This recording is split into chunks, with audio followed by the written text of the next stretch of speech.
Alright, hi everyone.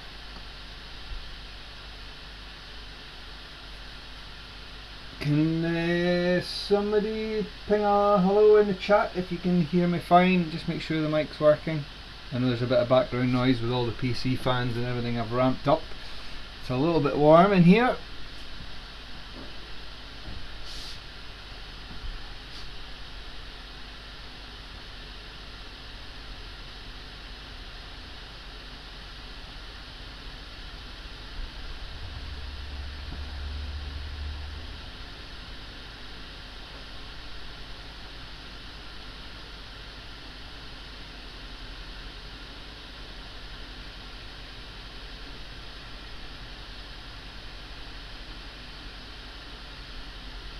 Right, focus looks like it's shifted a little bit.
I don't know.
Alright, so here we're looking at a false colorization of the sun through a mono camera. So this is the Lunt Solar Telescope, the LS80, and it's got an ASI174mm camera, and you can see in the top left webcam view of the scope outside It's sitting on top of a CGX mount, and here we are capturing the images through SharpCap, and I've got it set in mono 8 for the camera sensor mode, and that allows me to turn on the false colorization filter that you can see at the top, FX solar colorization. So the native focal length of this telescope is, I think, 560mm, which gives us the full disc view, and I do have the 2.5x. So I've got this 2.5x Barlow that I can also put into the image train to get this even closer. And then on top of that, I've also got a TeleVue 4x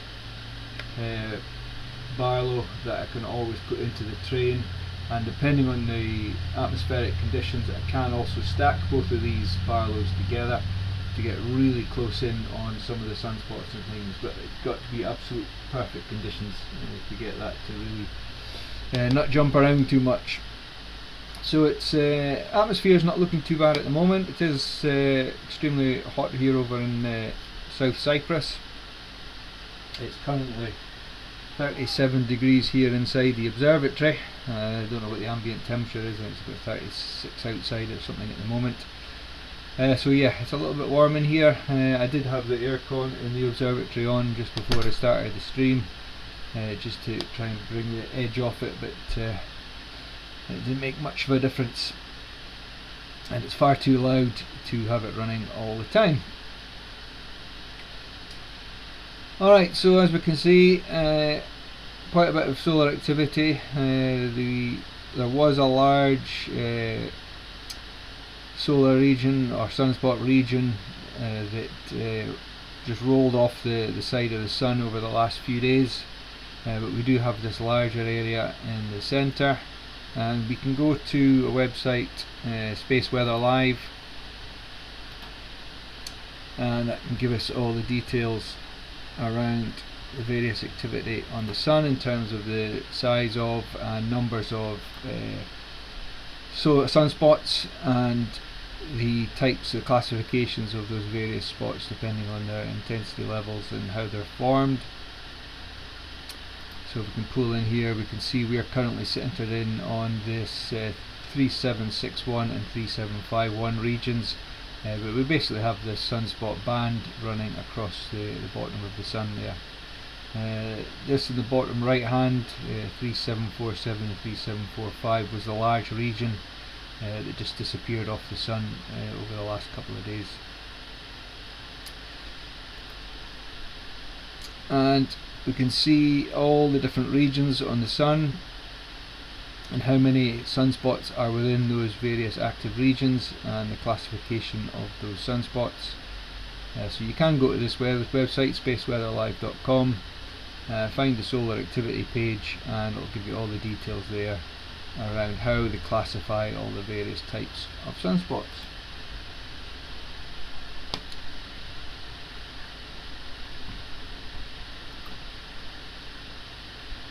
And on the website as well, you can see how the sun has been behaving over the last few hours, the various activity levels and how high the intensity levels peaked.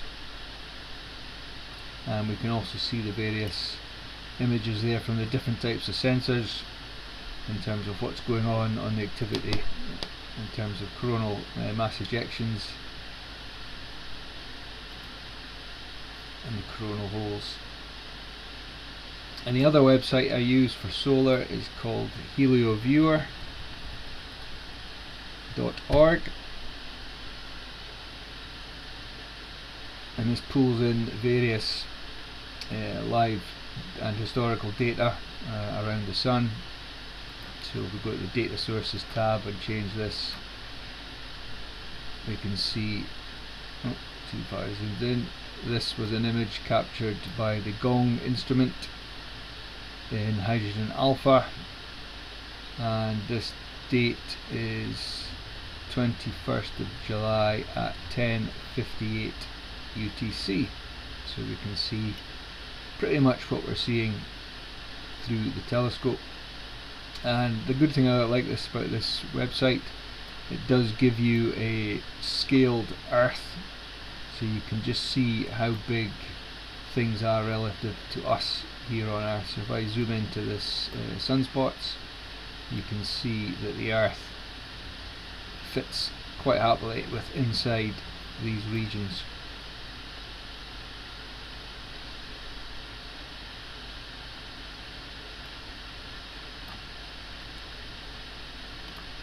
So if we go back to the sun, one of the other things I can do is increase the gain and the exposure time, effectively overexpose the sun itself, but what that does is allows us to see what activity is going on the edge of the disk, all the flares, etc. So we can just ramp up the gain, blow out the sun, and we'll start to see the various flares on the perimeter. So we've got some activity here on the right hand side of the disk, a number of flares and ejections happening around. And if I turn it back, turn off the solar filter, put it back into mono, we can start to fine tune the curve on the image to try and pull out as much detail as we can.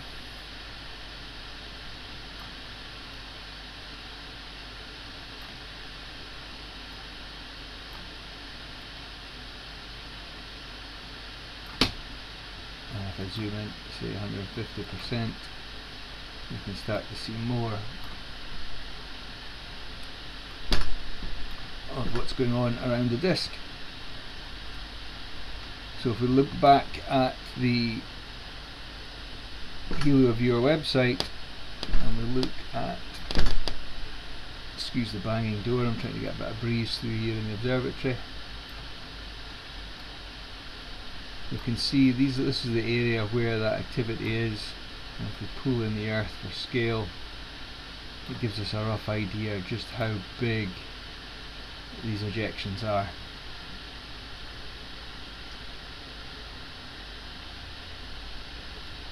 Hi there, is it IAT 2025? Good afternoon to you.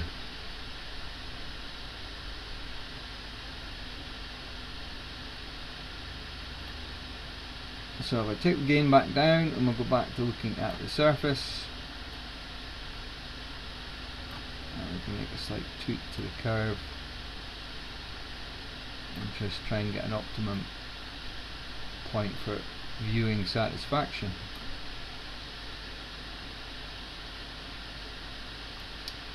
Now this telescope does have a pressure tuner on it, which sometimes I just need to give it a slight tweak, which is unfortunately it's manual.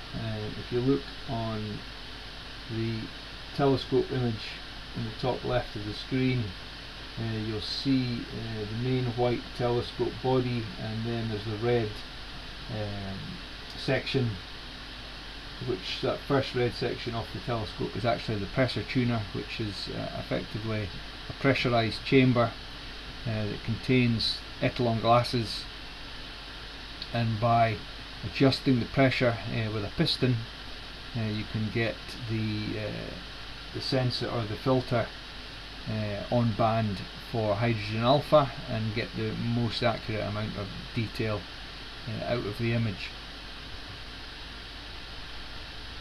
Now you do get electronic pressure tuners that you can attach to the telescope, but they are quite pricey, and I am currently working on a project when I get time to try and build a manual pressure tuner, remote tuner, so I don't have to go outside, remote desktop onto the laptop which I'm looking at the camera through, and that'll hopefully save me having to try and manually adjust it locally at the telescope and make life a little bit easier. Yeah, it's looking not too bad today. The atmosphere is relatively stable, given the conditions, or given the how warm it is and things. We normally get a lot of high altitude turbulence, And what I will do though at some point during the stream is I will go and stick the 2.5 inch, the 2.5 multiplier Barlow onto the image train, and we'll get in even closer onto the various features, and we'll just try to see exactly how much we can grab. Looking at this image here, I think that maybe the pressure tuner is needing a slight tweak. We've lost sort of the fine detail on the surface. It's looking a little bit more blotchy, but that could be down to my camera settings as well. Let me just nudge things around a little bit and see what we can get. Yeah, I think that was a little bit underexposed.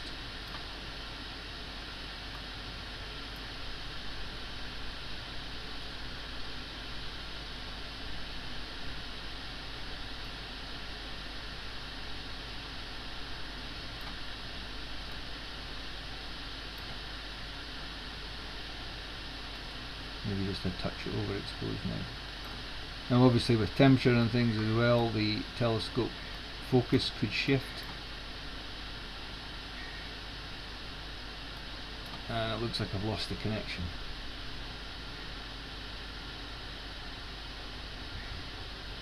Maybe things have just got a little bit too hot.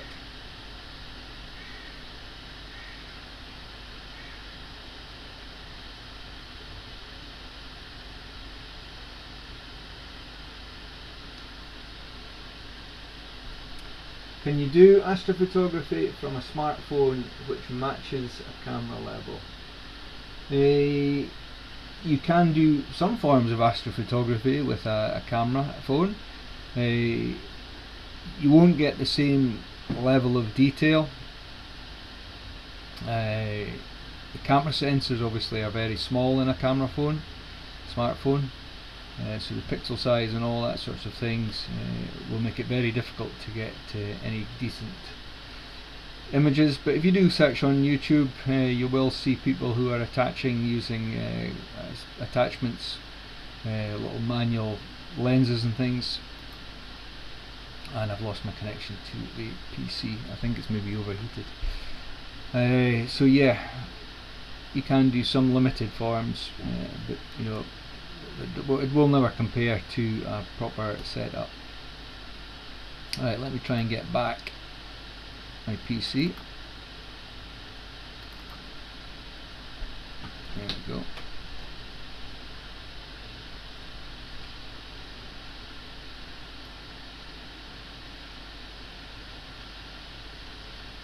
And we're back in business.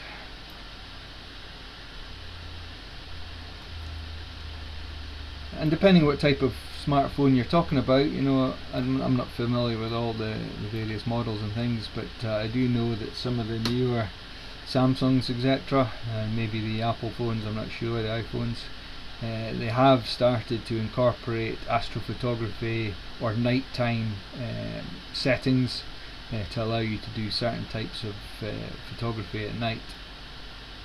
So it's maybe just worth giving it a try.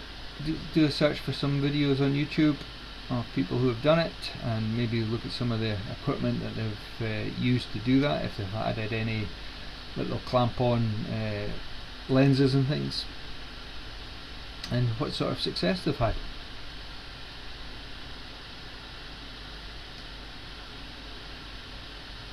Hey Daniel.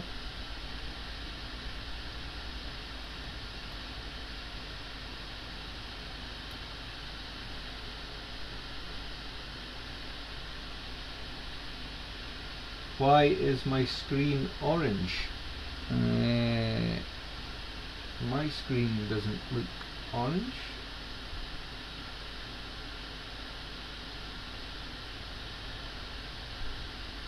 I'm not seeing any orange, Daniel. Sorry, what do you mean? Is the whole screen looking tinted, or have things changed now since I maybe changed the setting now?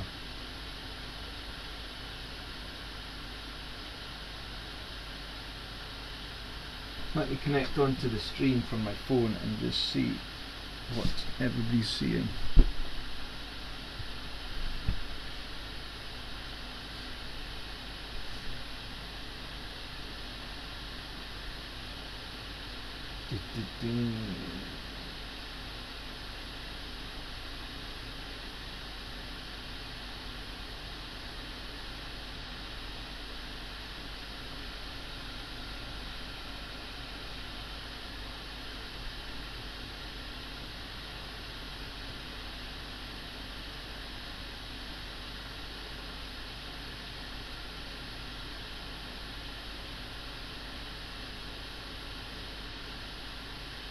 Ah, you mean when I colorize the sun? Is that what you mean, Daniel?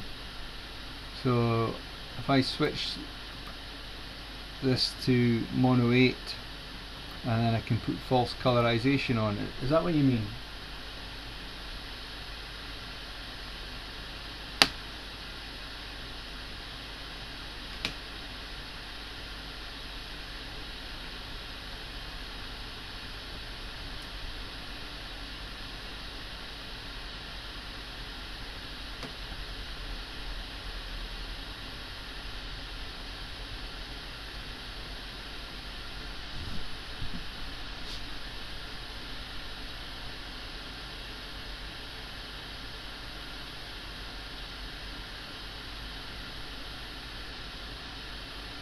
Ah, okay, yeah, I think there's something goes on with the laptop.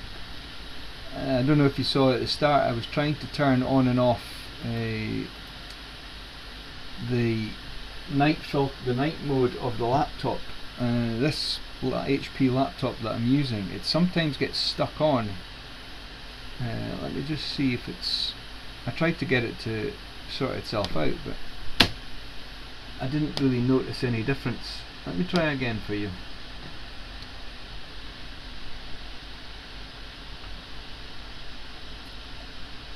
It's maybe something to do with the Windows settings for the display on one of the machines. I'm not sure if it'll be on this one or in the actual laptop, because I'm remote desking across to the mini PC that actually controls the rigs.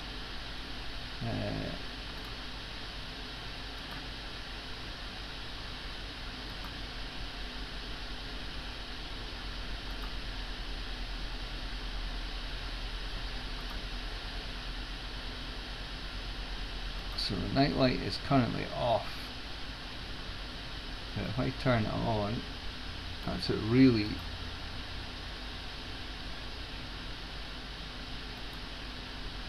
showing.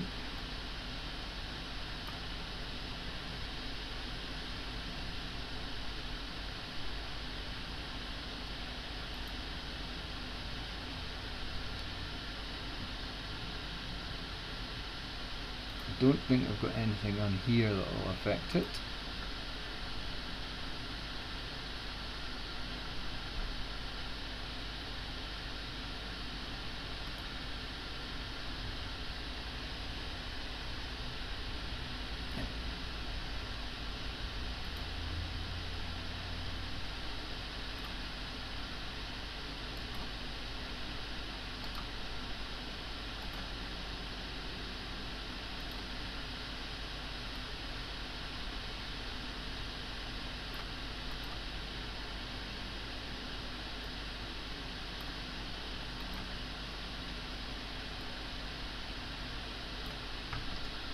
I'm not sure why.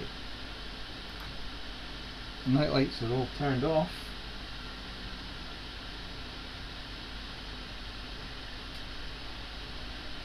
Well, I've just turned on both the mini PC and on the laptop that's feeding the signal through over a remote desktop, the light, so they're both turned off.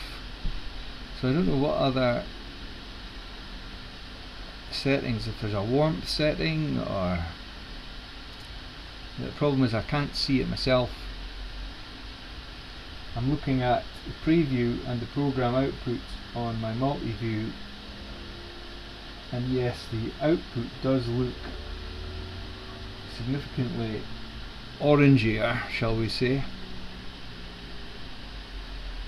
But why is the good question.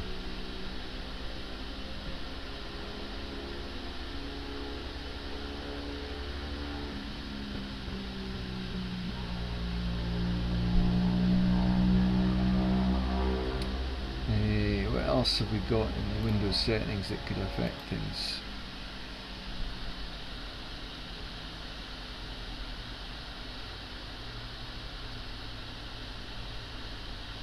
brightness of the laptop's turned fully up.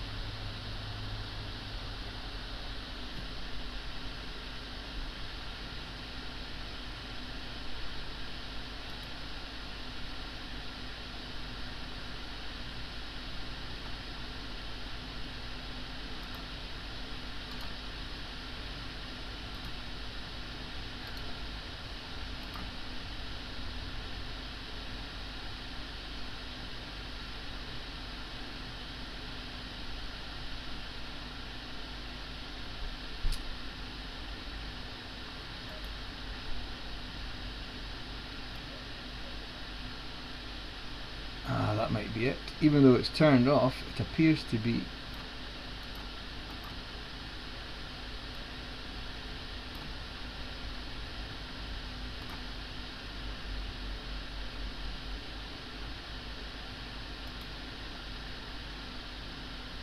how's that looking? That look better.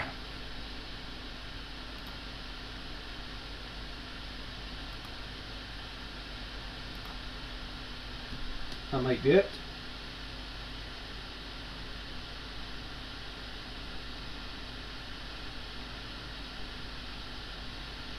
Happy? Solved. It does look better now, even on the remote desktop view. Thank you.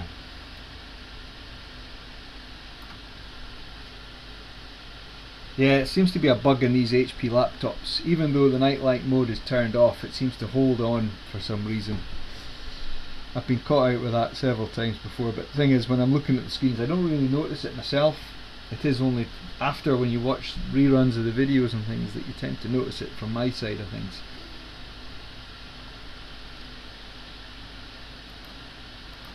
Maybe time for a new laptops in here.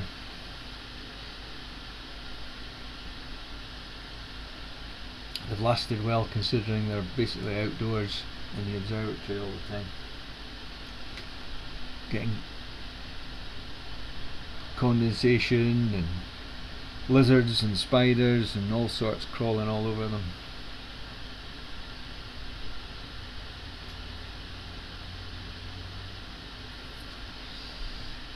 Alright, so we're currently 150%, as that focus may be shifted slightly. Let me zoom in a bit. Let's give it a nudge and see what happens.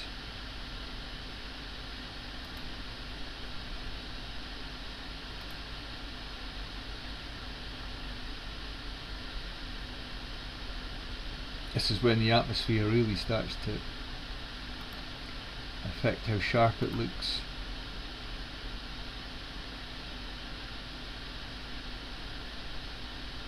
But I think the pressure tuner is maybe needing a tweak.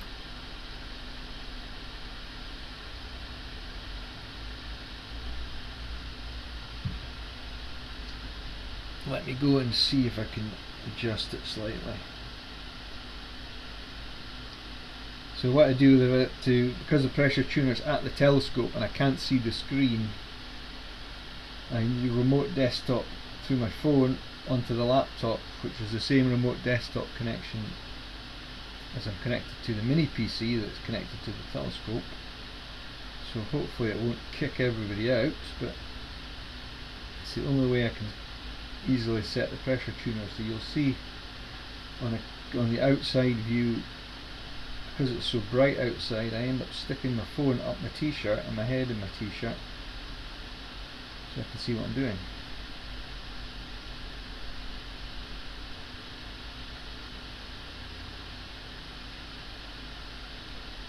Right, okay.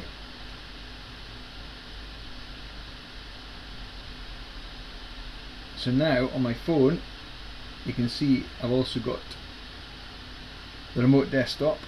So now I'll go out and adjust the pressure tuner and see if we can get that a little bit better, because it's looking a bit blotchy on the edges of the sun, which is indicative of the pressure tuner.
that looks a little bit better. I think we can see more filaments and things.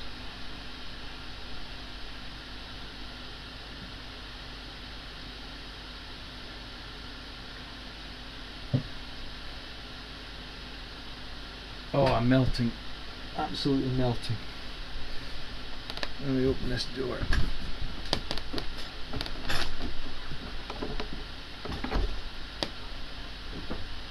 Oh.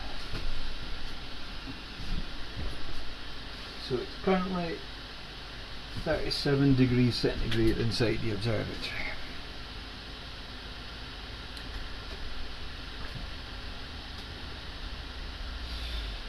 Alright, so now that I've given that pressure tuner a tweak,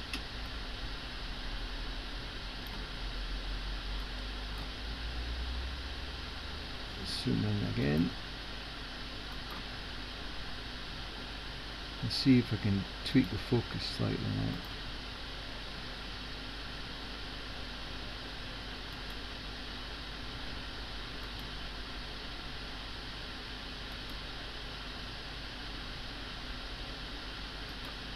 I think that's going the wrong way.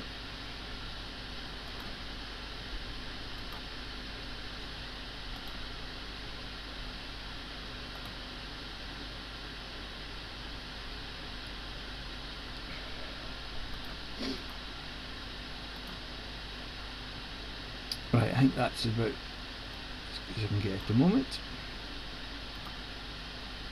So now that I've tweaked that pressure tuner, I think we can see more of the filaments on the surface of the sun.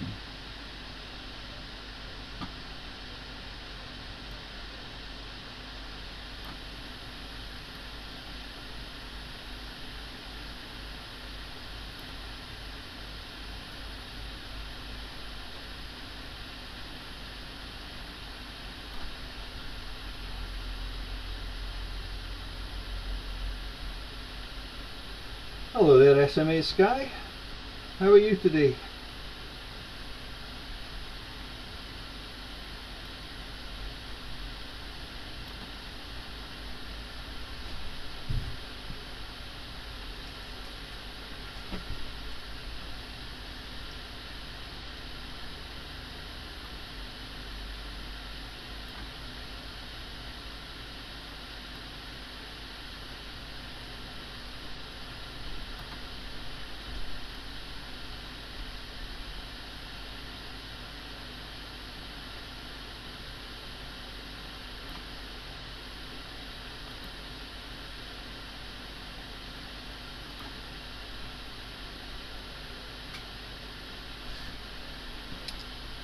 Alright, so what we've got,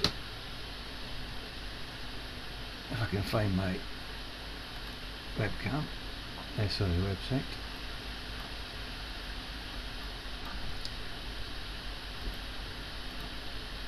So here we can see the current named regions. So we're currently looking at this band, which runs from region 3759 to 51, 61 and 56.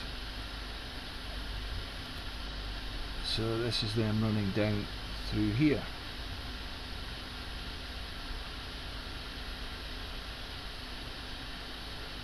And then we've got a number of filaments on the surface, running across the surface.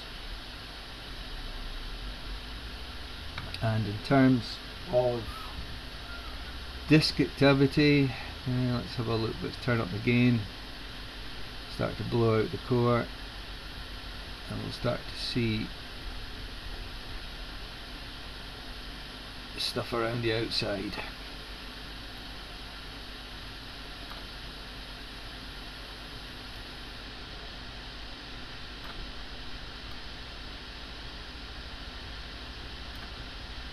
So there's some activity on the left here. I can just see a big arc. There's another one coming up here. So that's maybe 6-7 Earths tall, if not a little bit bigger. Along the bottom, we've got some activity around this edge here. Small arc, maybe about 1 Earth tall at the bottom. And flares.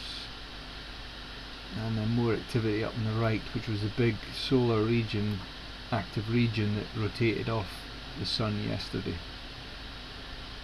And then we've got a big ejection, looks like up here.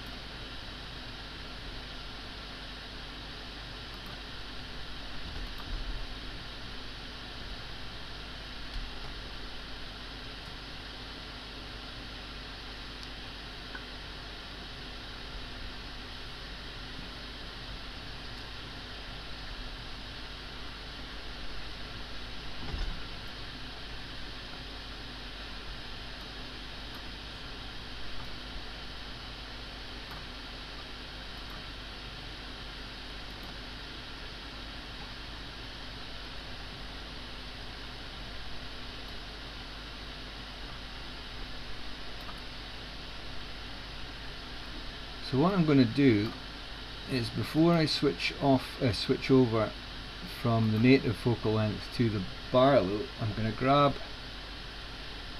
a couple of 30-second captures, and then I'll post-process them later just to see how they come out.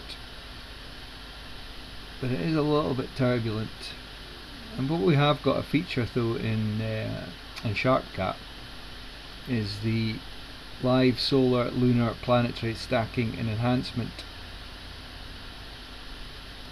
So if I turn it on, you can see that it grabs multiple frames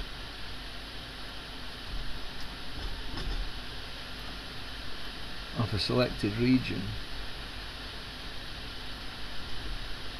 and help to bring out some of that detail.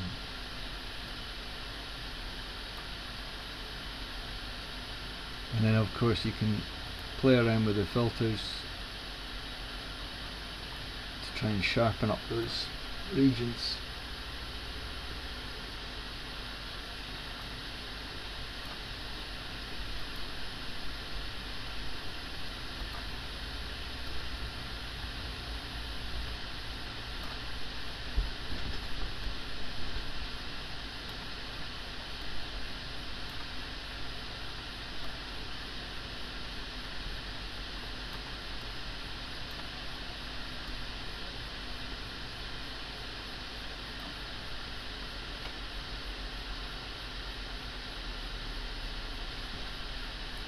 I'm melting.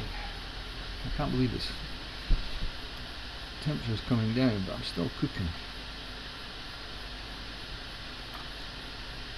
So if I come over to the edge here and we turn up the gain, now where was that big? It's around about here, I think.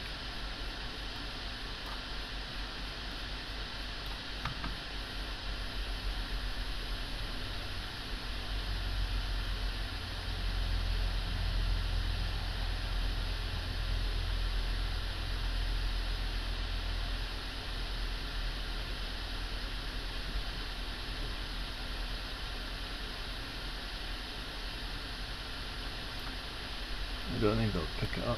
Oh, they've blown it out.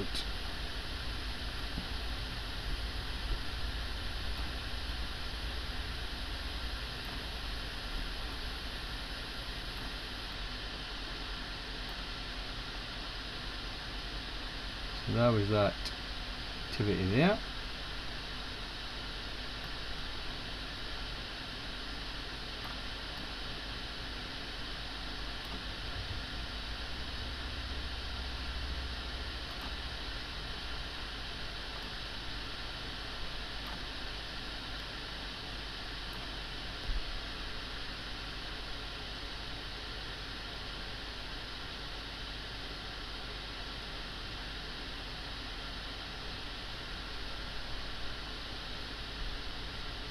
So what are you using to image SMA?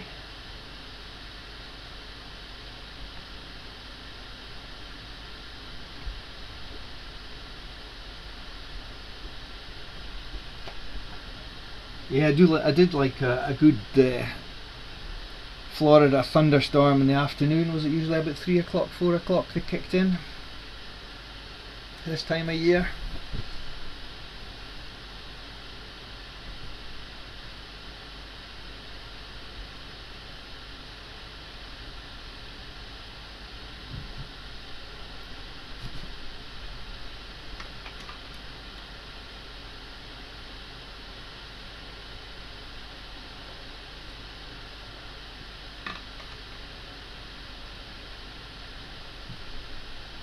Right, let me do my capture that I forgot I was going to do. So we'll catch a full disc.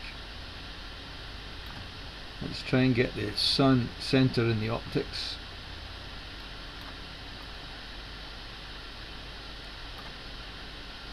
Just to give it a fighting chance.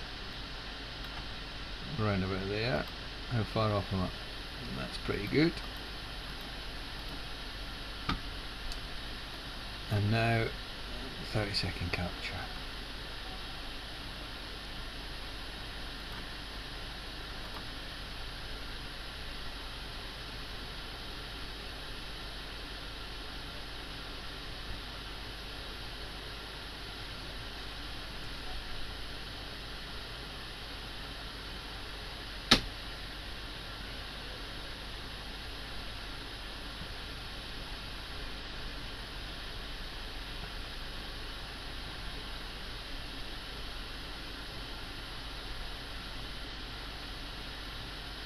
There we go, it's captured that. Let me just do another quick one just in case.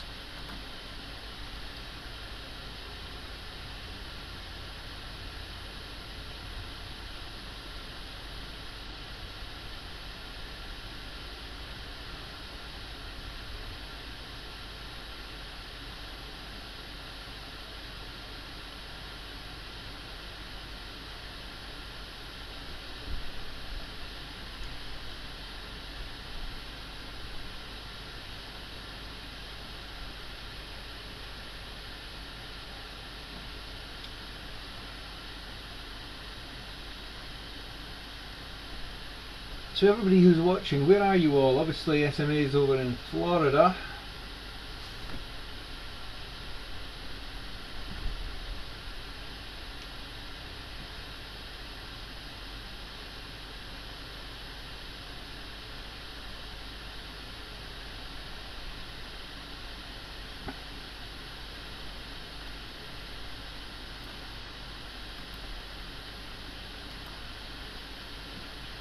Looks like the focus has shifted slightly. It's got a little bit more turbulence though.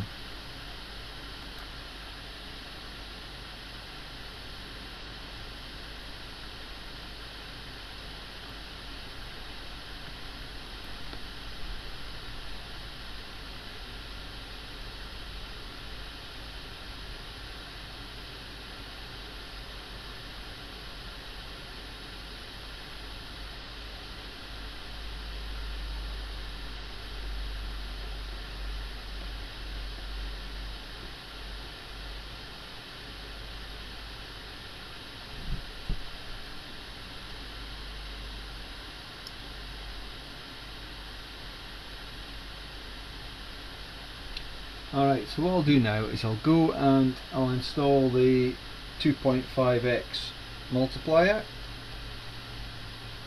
and we can get closer in on some of these sunspot regions. So as I say, I think it's a 560mm native focal length for the actual telescope.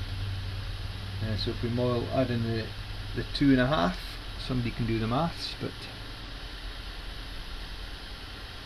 that'll take us up to around about 1,000 in a bit.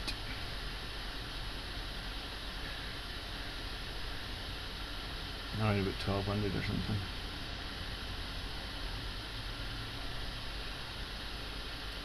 Right, so you'll see when I go and pull the camera, you'll see the screen go funny, but basically what I do is I'll remove the camera out of the telescope, and I screw this onto the eyepiece attachment, and then I can just pop the camera back inside where this cap is, this reducer, and it goes straight in there perfectly. And then after I've done that, it's not a parfocal barlow, so I do need to adjust the focus slightly, but it's usually not far out. So I'll go and do that now.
Right, that's the Barlow in. Now we just need to find the sun again. I need to increase exposure, seeing as we've reduced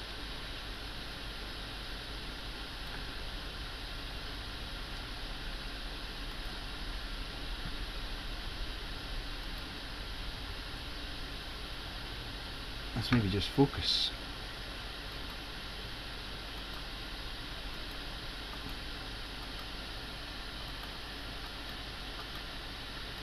Don't know if I'm going the right way or the wrong way.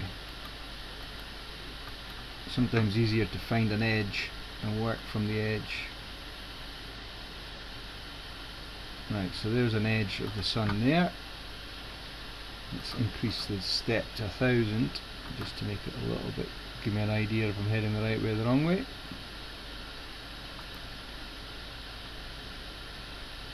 I think I'm going the wrong way.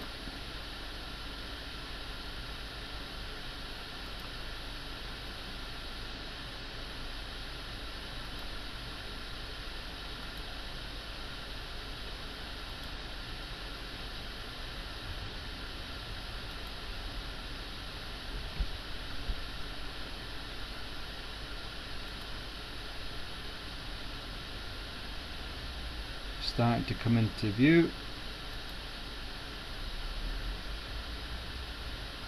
Oh, and I think we just shot past focal point.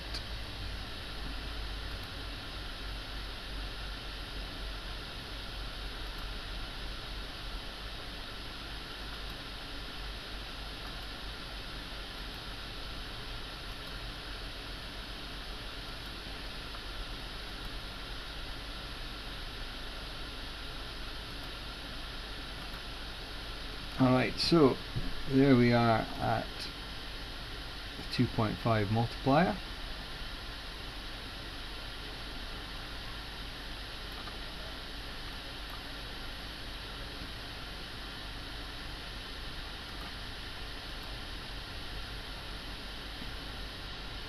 And that is what you get with a full frame, the full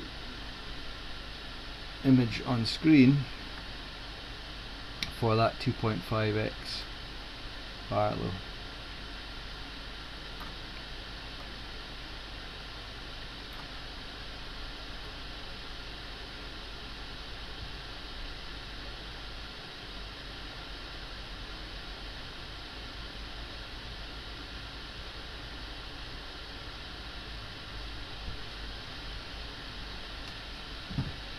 So let me switch it to mono 8 and then false colour it just so you can see how it looks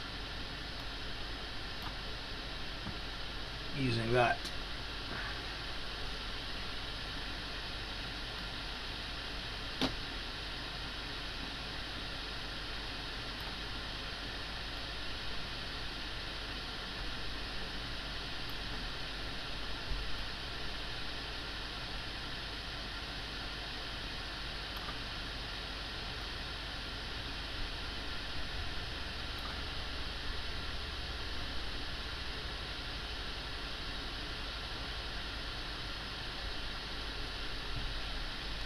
So there's that sunspot band that runs down through here.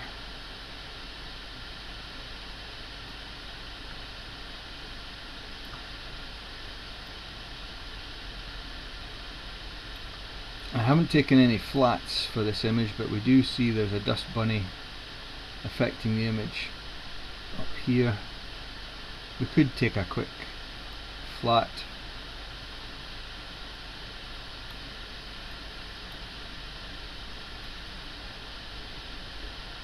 But I would need to find a pretty balanced view, otherwise it won't look right.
Oh.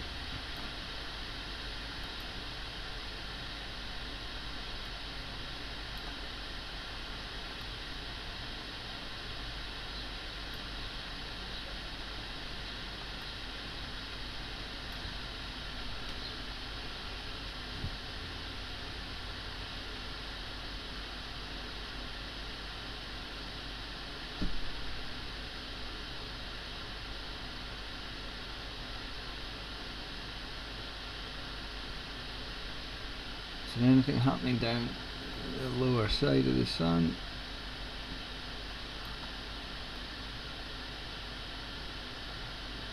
No, it's pretty quiet down there.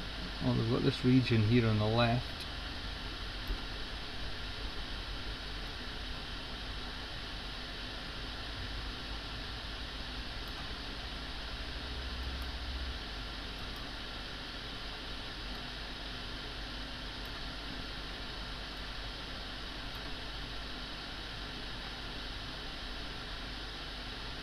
So we just have a walk around the disk, see what's going on.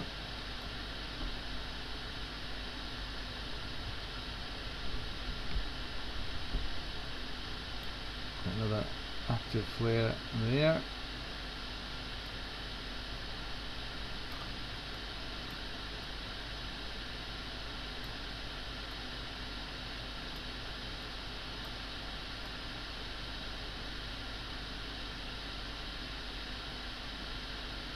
All quiet over the top. A slight activity there.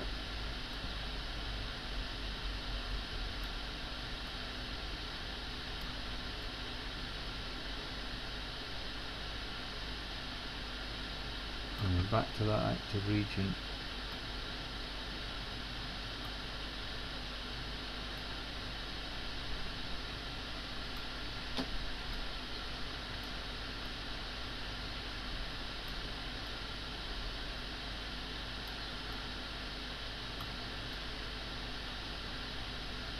Back to the bottom.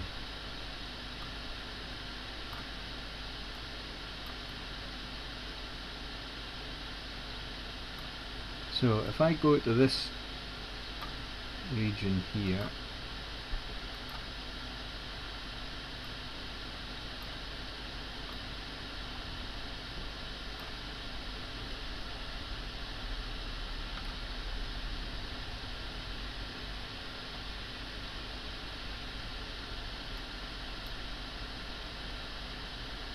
I defocus the image and grab a flats, you can see how it comes out.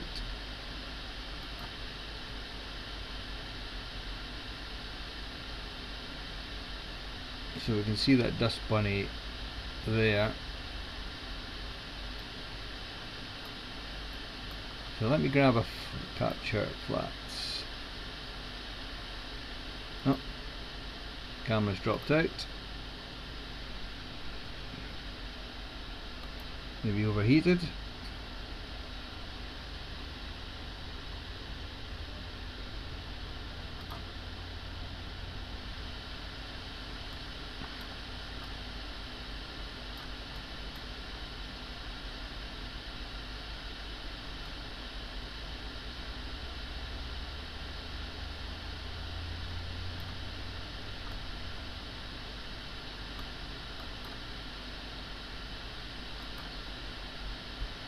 No, I'm not going to get a good set of flats there. I'll abandon that idea.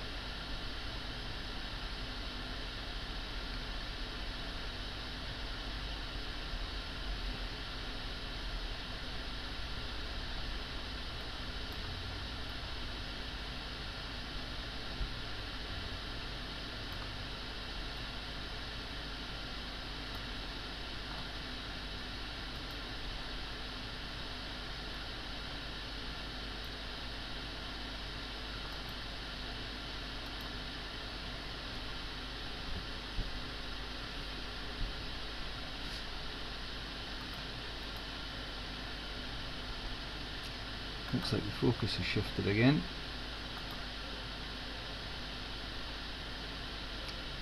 Definitely more turbulent.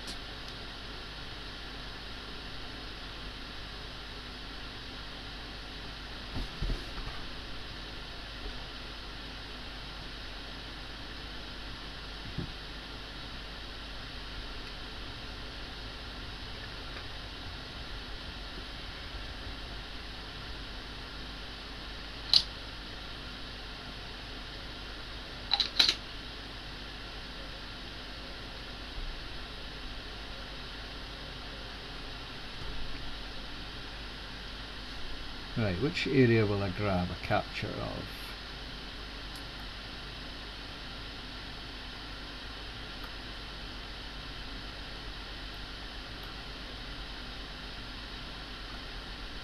Let's, in fact, before I can do the capture, let's put on that enhance tool again.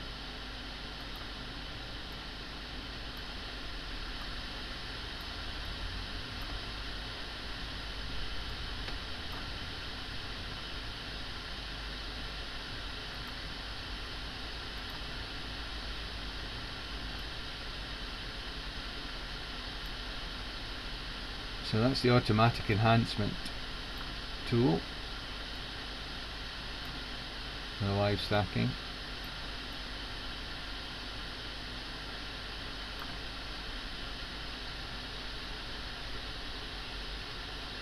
You can certainly see all the individual sunspots within that cluster.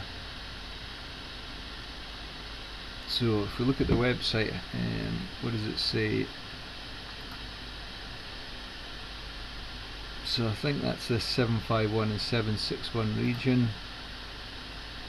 751's got 28 sunspots in it, and 61's got 12.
Right, let me grab a capture of that region there, I think.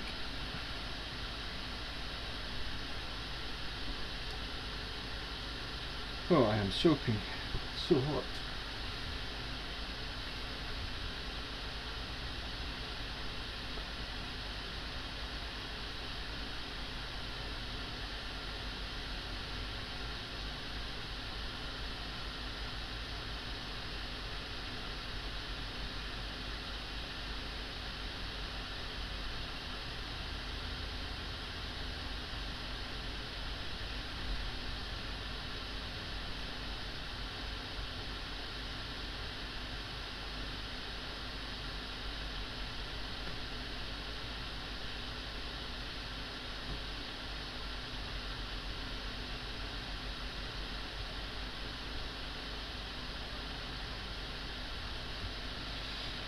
Right, we can try a 4x multiplier and see if that gets us right in on this region. I'll do another quick grab first before we'll go change it again.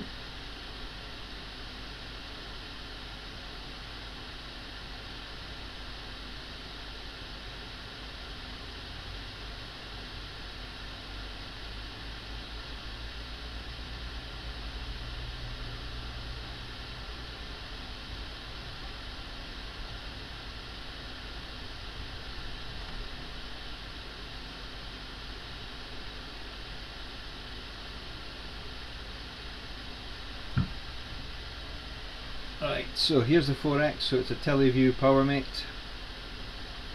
I'll basically do exactly the same thing as I did for the 2.5. Is I'll unscrew the 2.5, I'll screw on this, and then the camera just drops in the top. And hopefully get the orientation the same. And then it's a case of adjusting the exposure length and the focus. Although this one is slightly more, or slightly closer than the 2.5 in terms of how much the focus is out.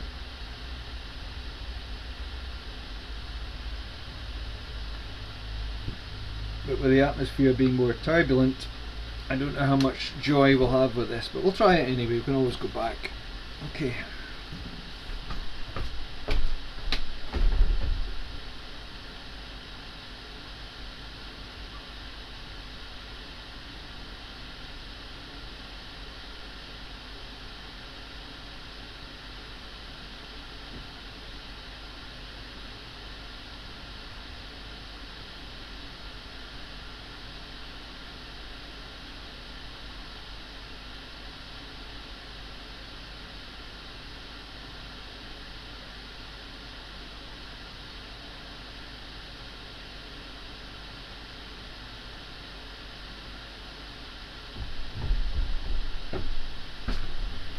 Right, that's that 4x in. Increase the exposure and then try and find focus.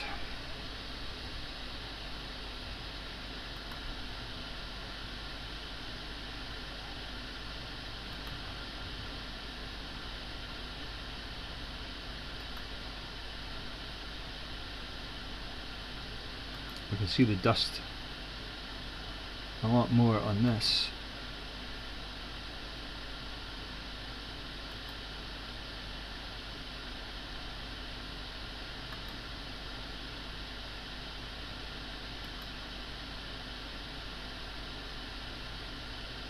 Is he going to find focus? That is the question. Maybe going the wrong way, of course.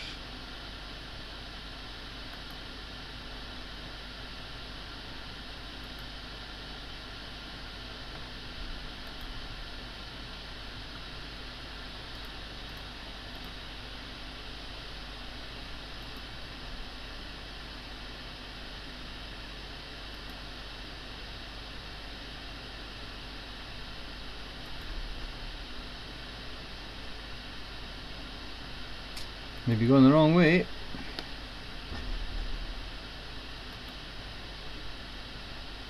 Start backing it out. Let's increase this to 5,000 steps.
Why can't I find focus?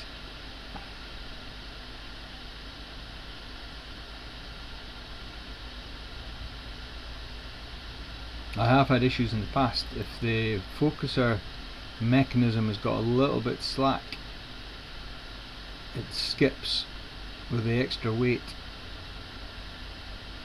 So that could be happening.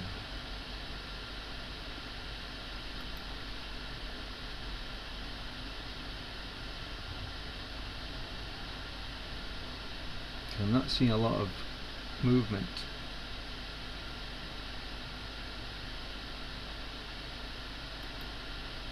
I would have thought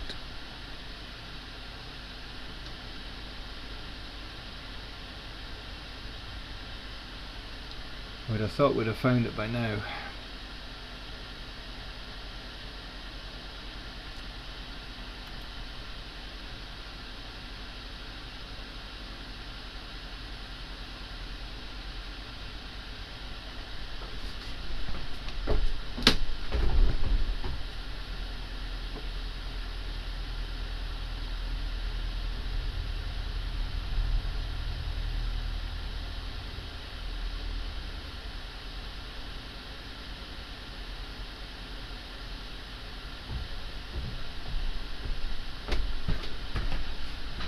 maybe struggling to move the focuser.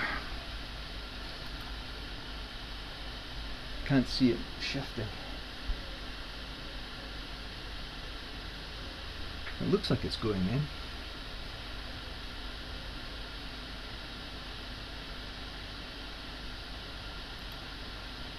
Oh, there we go.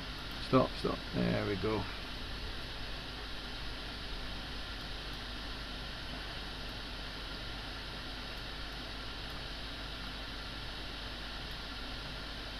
Let's drop this down to 100.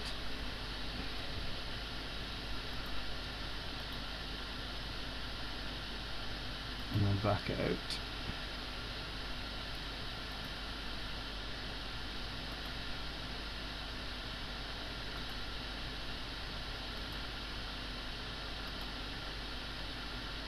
You can see the turbulence a lot more at that magnification.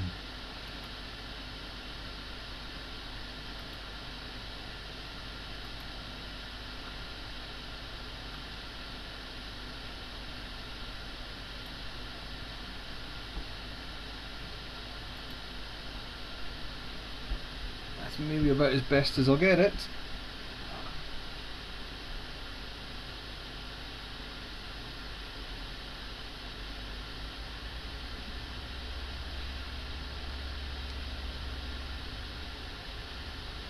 So that's round about 2240mm focal length.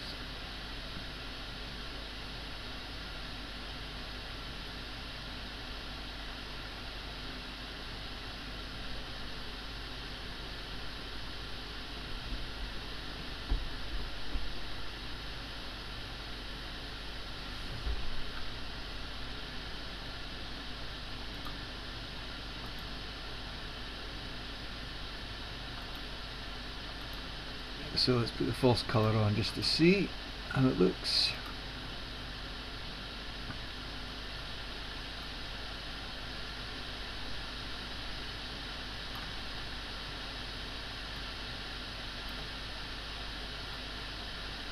And it doesn't look too great at that magnification.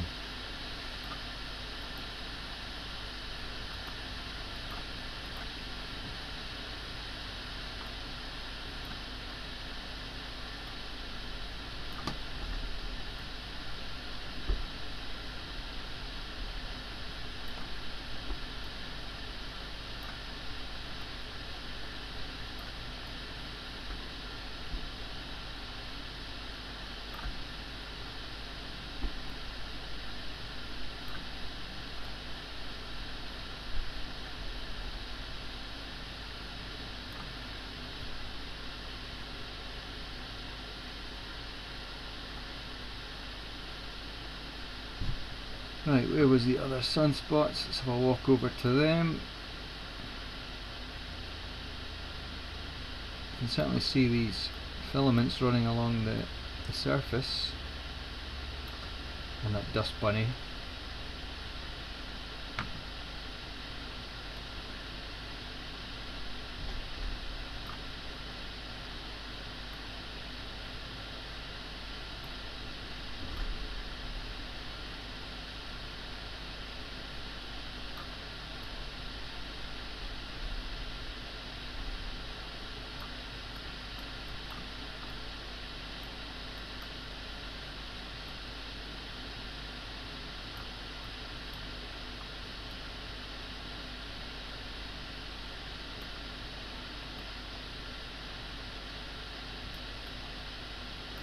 You can really see that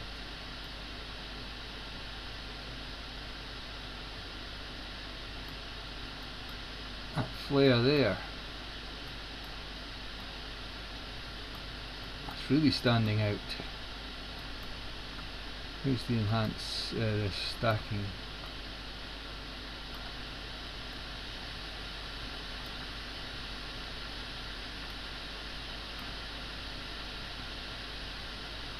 Come out quite well, that.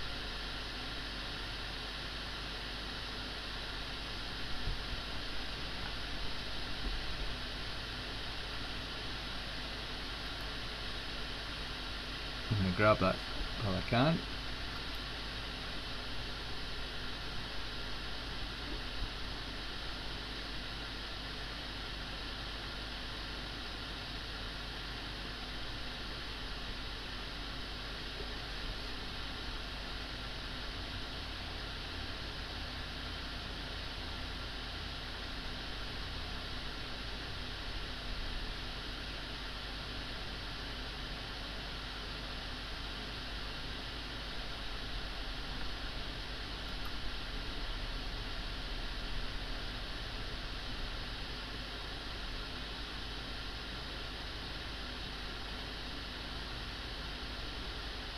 Should have been over a bit, I think.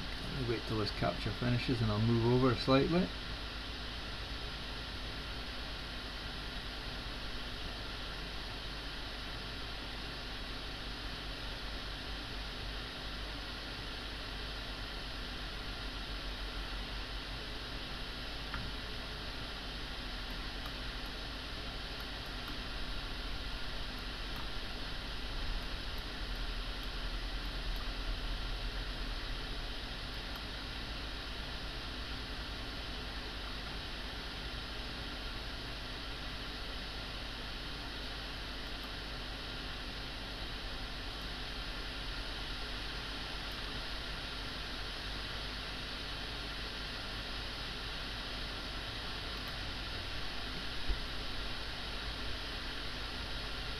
So what I can use this to do is capture a time lapse if I wanted to. So you would do this stacking automatically, and then you'd use the 30 seconds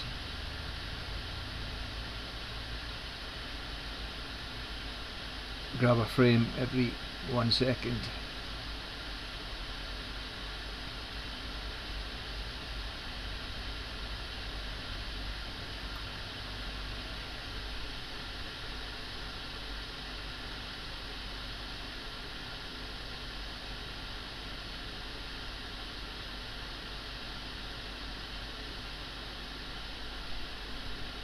So I've never actually tried that, so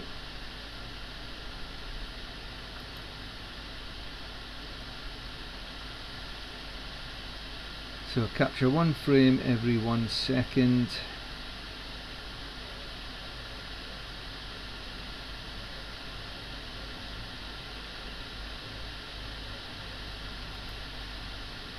Restack every 1 second. This prevents image rotation issues with, well, we're not using Alt Azimut mounts. Turn that off. Every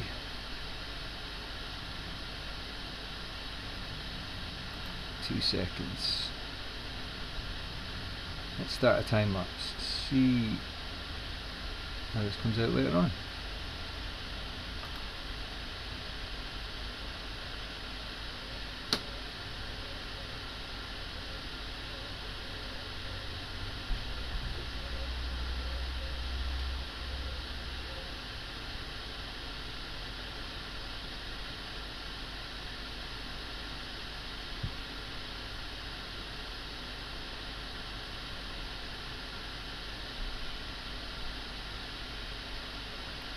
So how many frames will I need to grab? So if I wanted a 5-second clip, like 24 or 30 frames a second, 150 frames.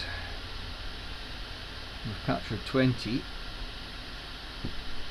This is where you really want to leave this for an extended period of time.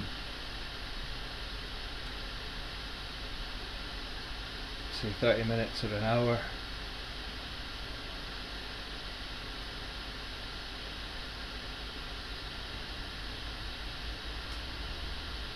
We're not going to do that here.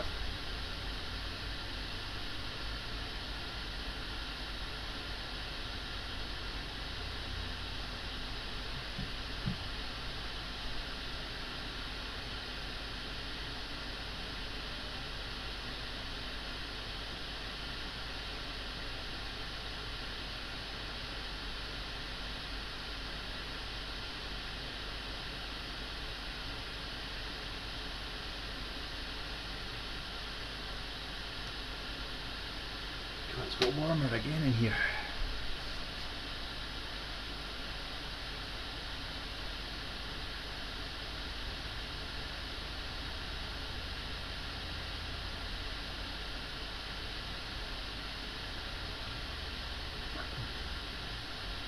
Given the sheer size of the sun, we obviously need, if you wanted to really see movement, you need to do an extended time lapse over ideally an hour, 2 hours.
The camera is actually capturing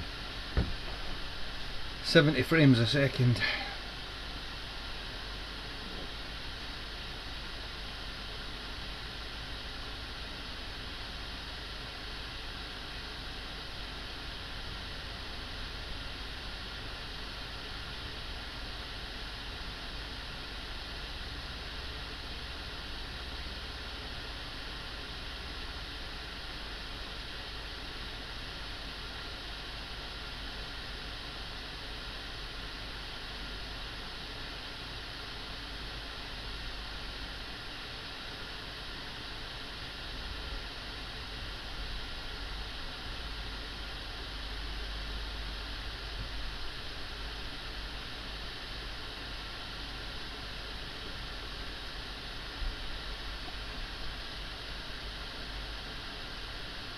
I'll leave it for another couple of minutes.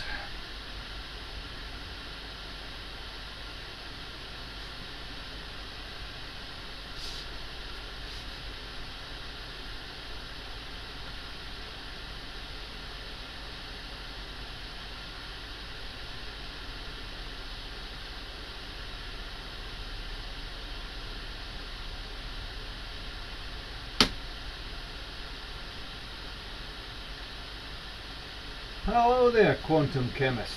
How are you today? What chemistry are you up to?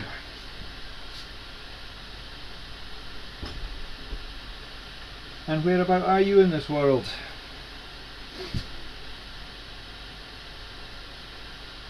Waking up. So you're heading off west somewhere. Coffee time.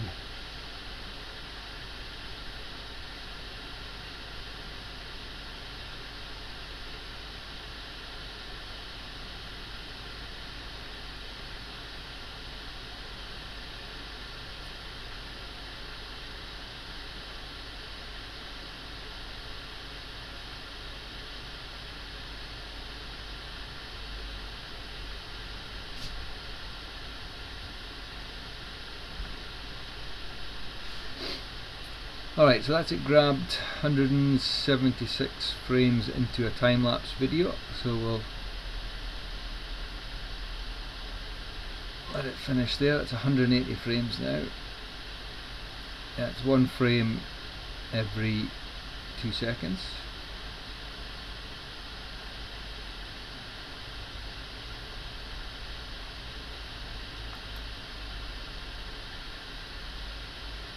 So I don't know if we can actually play that back. So let me turn off the live stack, and now we can see what it's looking at. Probably not enough to see any movement, or very little movement in that flare on the right hand side.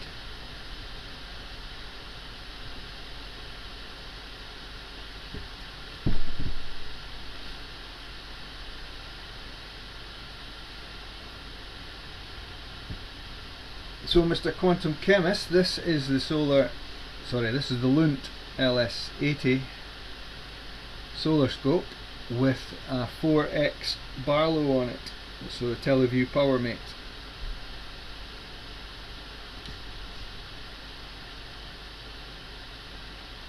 And we're looking at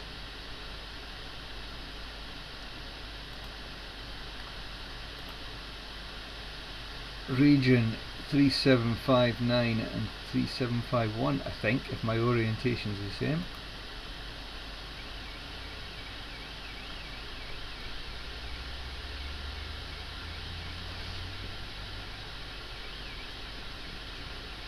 And I'm imaging here from sunny Cyprus in the eastern Mediterranean, and it's currently almost 3:30 in the afternoon here.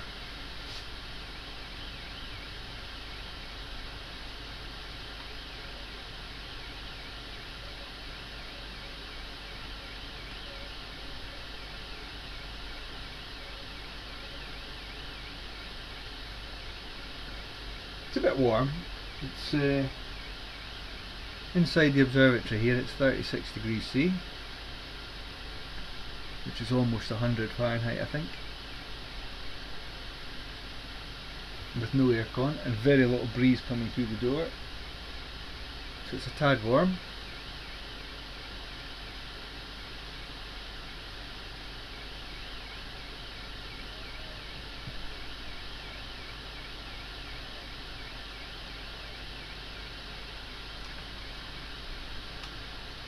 That flare looks like it's thinning out a bit.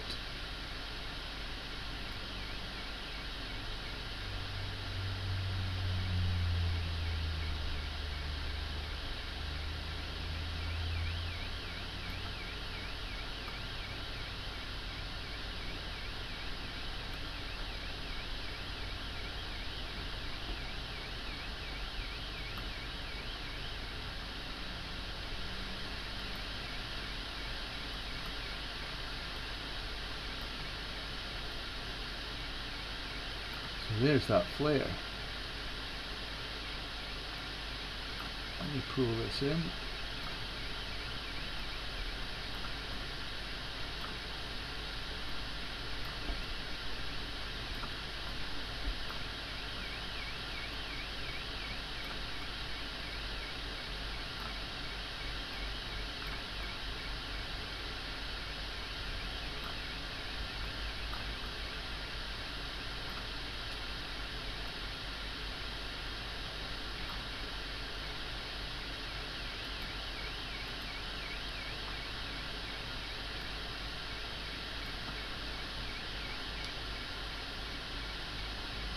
One huge flare.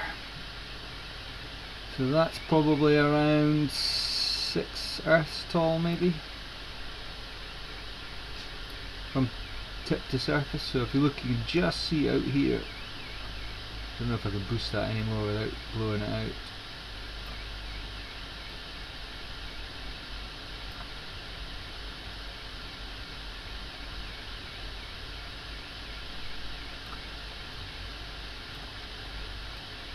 That's blowing out the core there. Too bright. There we go. It's best I can get it, I think.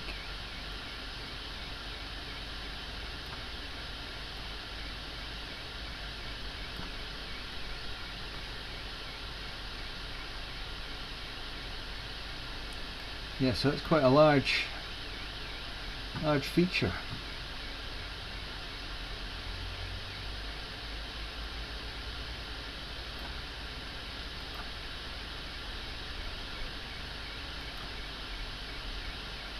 So I come right back out again.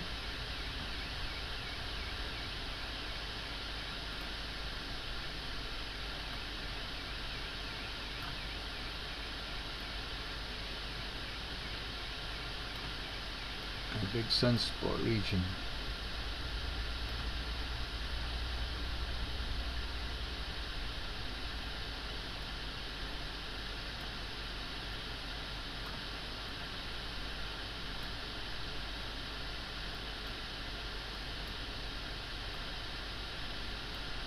Try and capture all.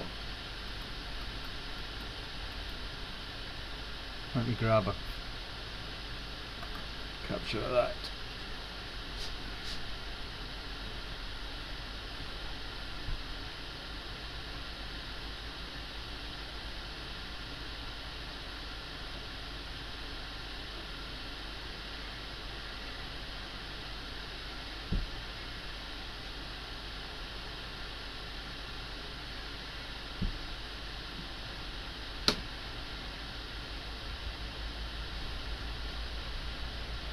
Should have grabbed a capture of that flare. Let me go back to it.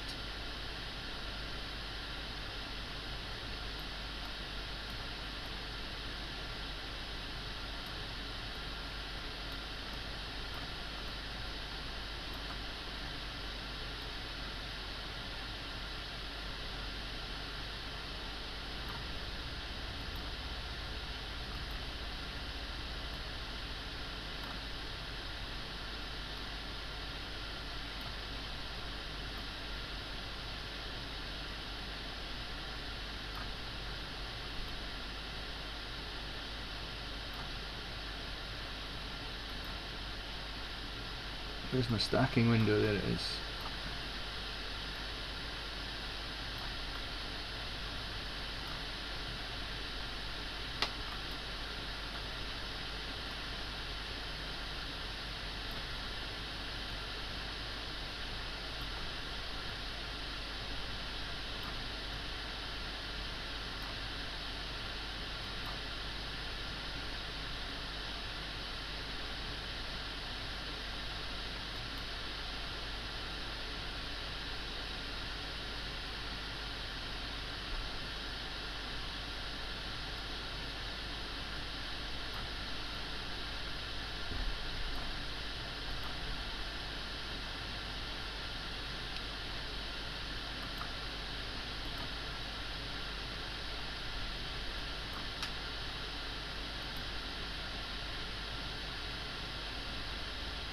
What's going on there? It's suddenly got really long a stretch.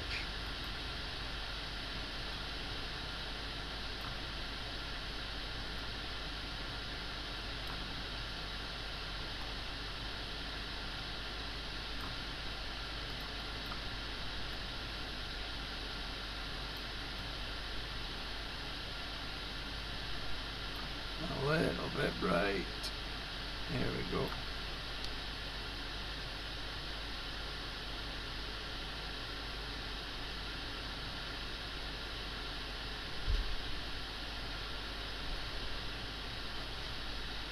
Excellent, Mr. Quantum. Well, good luck in your endeavours in astronomy.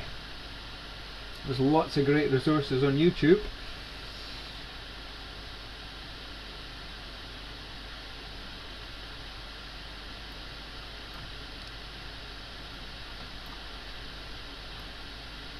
Right, what was this other region I've just seen at the bottom?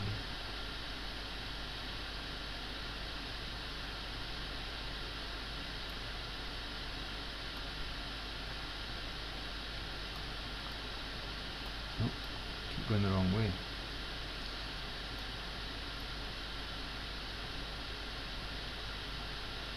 There was an arch on the left hand side, wasn't there? Around about here, I think.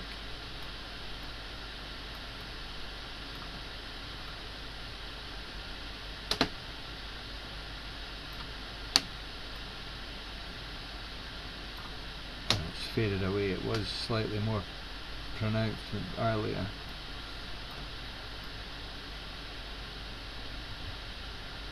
Yeah, that was the one. Disappeared, or it's faded away, its shape.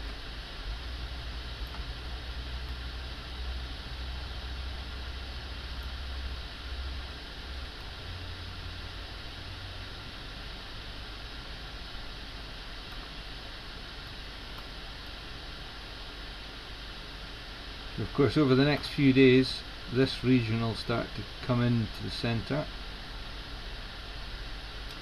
See what it develops into. Oh, here's some activity up here.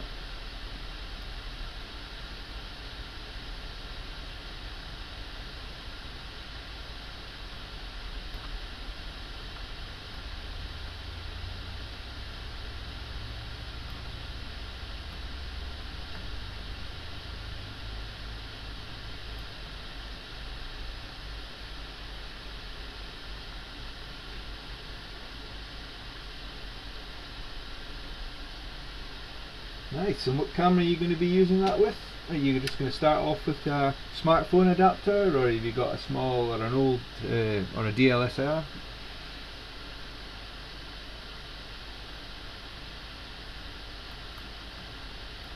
DSLR.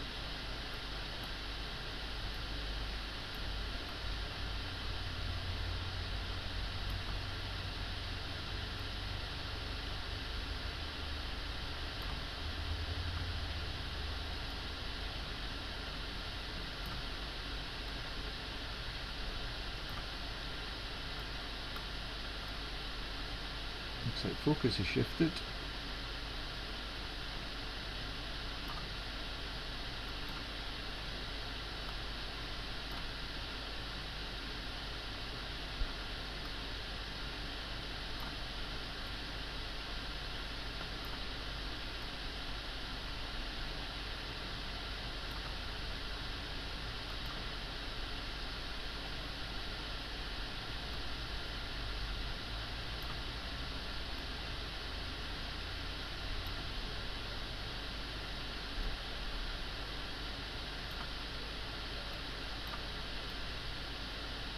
That band of white,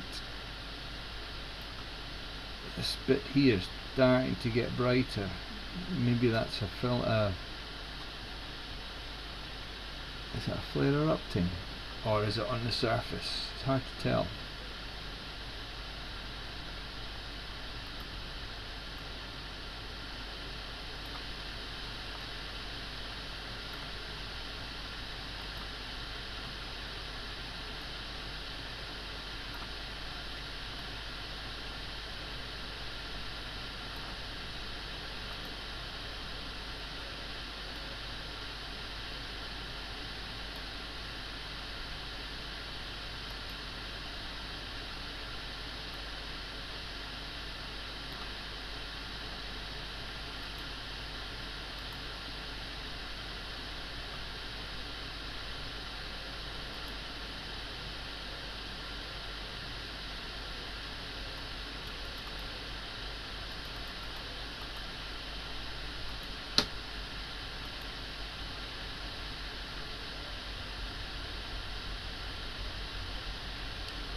Canon R50. Excellent. You should have some good success there.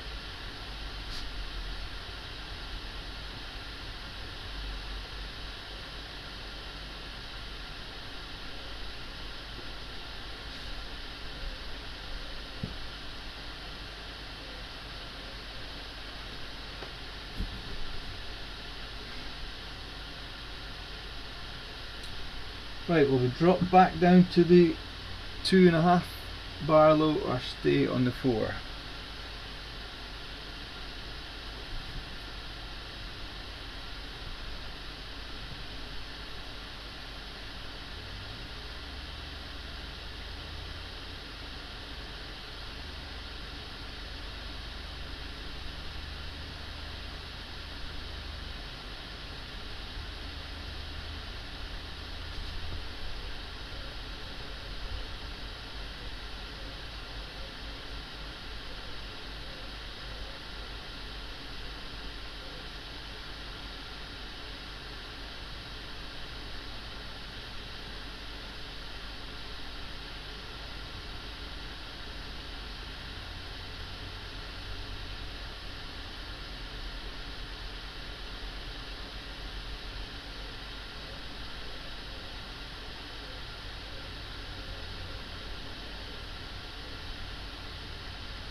Well, that band hasn't got any brighter, so it's maybe starting to fade slightly.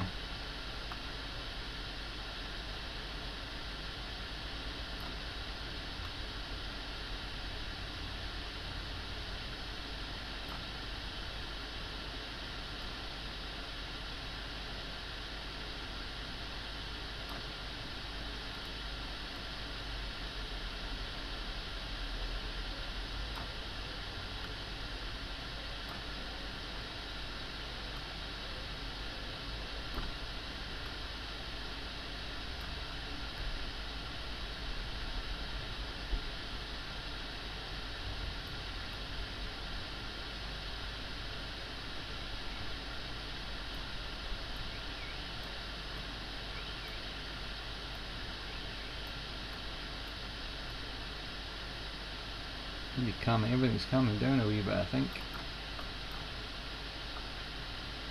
Oh, pressed the wrong button there.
Oh, we've got a 50-50 split for 2.5x and no Barlow.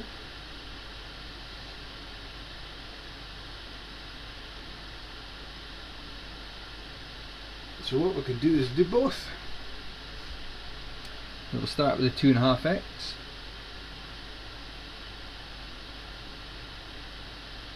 And work our way back to no Barlow.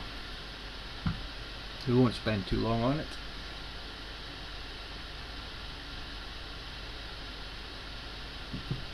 Right, let me go and swap them over.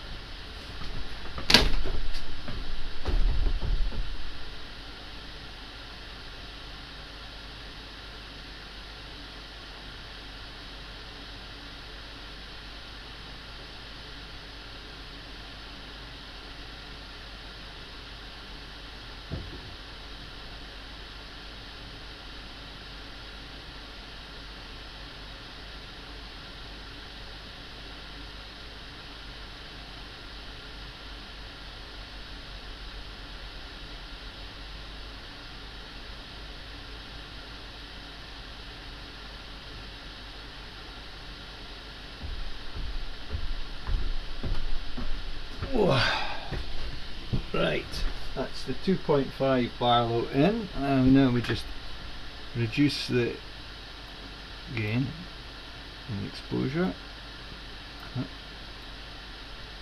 and adjust the focus. Which way am I going? Out. No, in.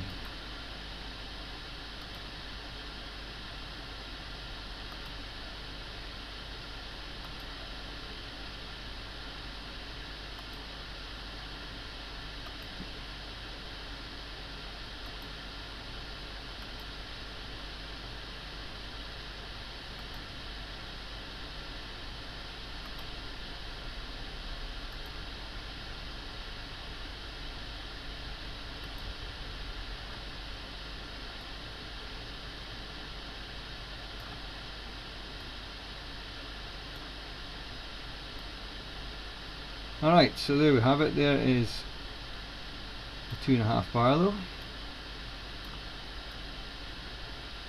Obviously see a lot more of the surface at once.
Oh, thank you very much, Mr. Quantum Chemist. That is most appreciated. And in fact, I think that is the first ever contributing to the channel. So I am absolutely honoured and delighted to have you present on the chat. Thank you very much.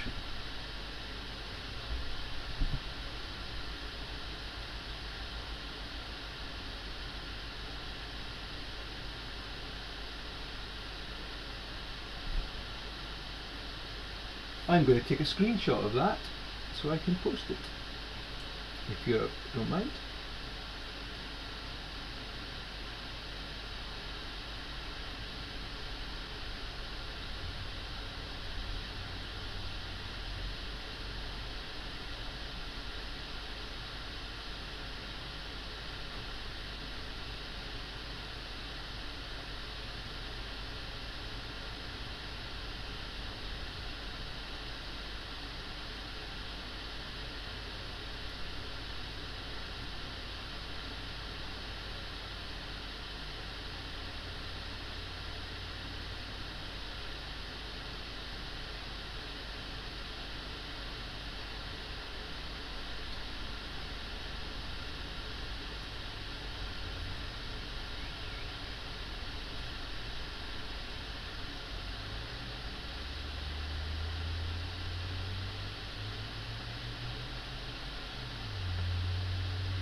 Done.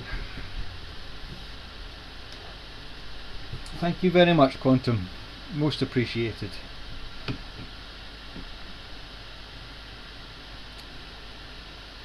Right, so if I scroll to the edge of the disc,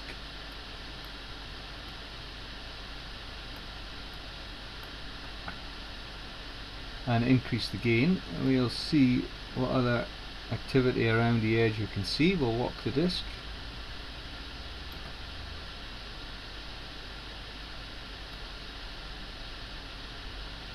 Need to pull that in a bit. So a little bit overexposed there.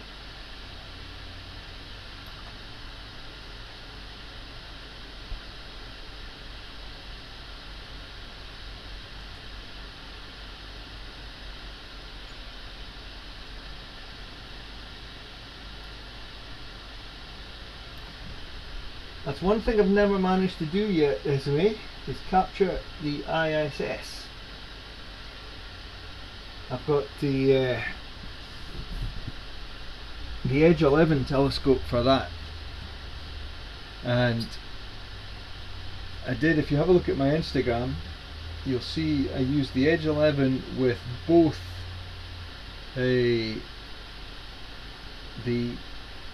4x Barlow and the 2.5 Barlow together, coupled with its native focal length of 2800, and zoomed right in deep on the craters on the moon, and some of them came out absolutely amazing.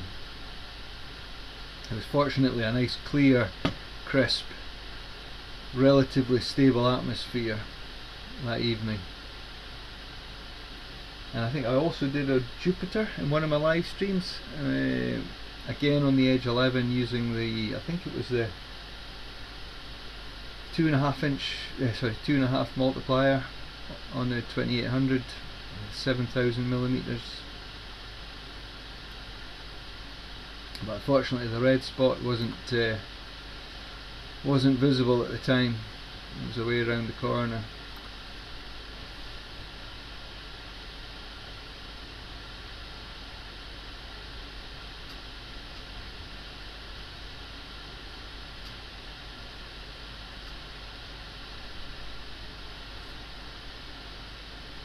Now we get a lot of reflections.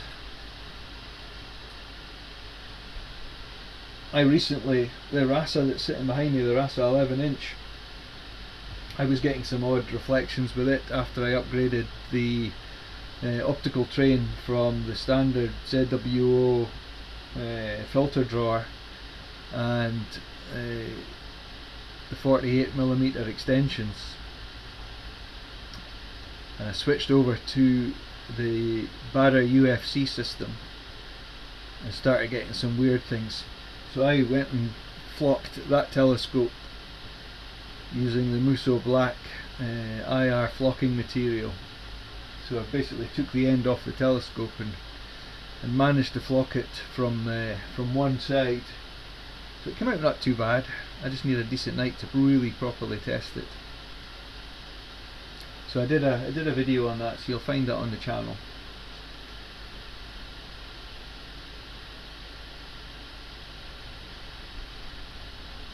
Right, walk around the sun, see what we can find. So there's a couple very faint, I don't know if you can pick them up on the channel, on the screen, sorry, but we can see there is something moved away out off the sun. Let's see if we can boost the curves. There we go, we're just starting to see it.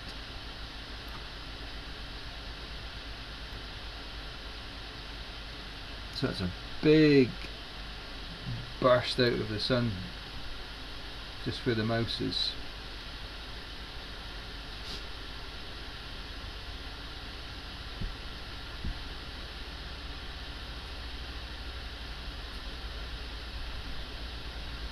The problem I've got here in Cyprus Quantum is the humidity, and we've got obviously very bright moon as well at the moment, so it just makes the sky look completely white. In the evening the humidity's up in the 80s, and you can just see everything, all the haze in the sky.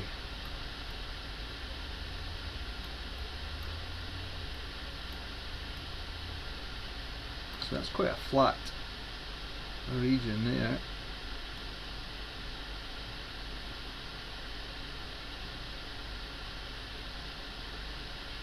And a few little areas at the top.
I'm running out of water, I might have to go and get some more.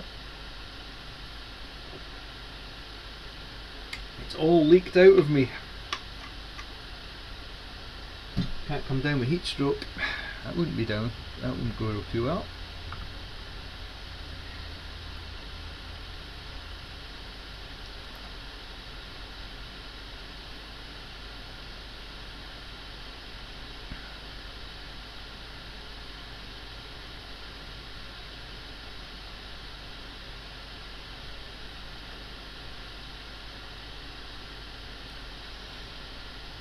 Alright, so we'll finish up by switching over to the native focal length, unless there's anything popped up on the screen. But I don't think we've missed anything.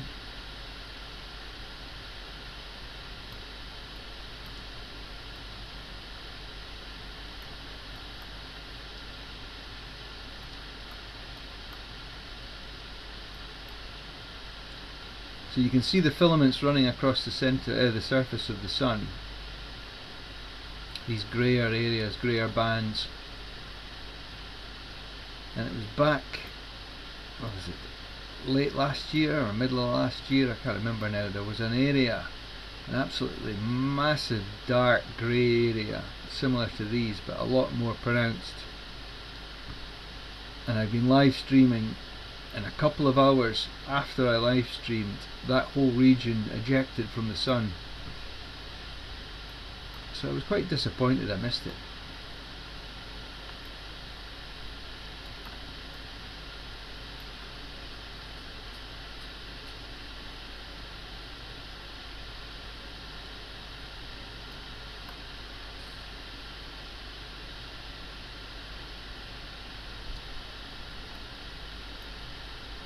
This top left region seems to be getting more active, I think. We'll see what it's like once it comes around to view. Probably tomorrow it'll be over here. I can't remember the rotation time of the sun, but it'll probably be over here tomorrow.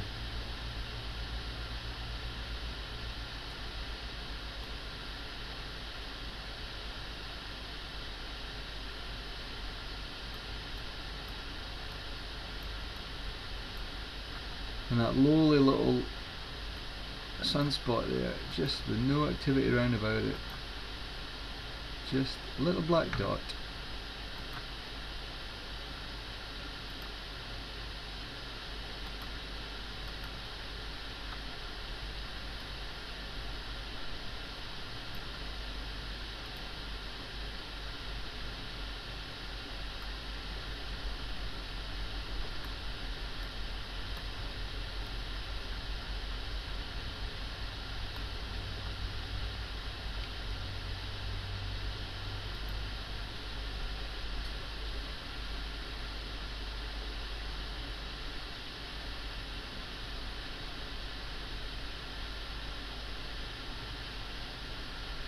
Yeah, the technology is just getting better and better. Every year they're coming out with new things. Camera sensors get better, the mounts get better, the glass gets better.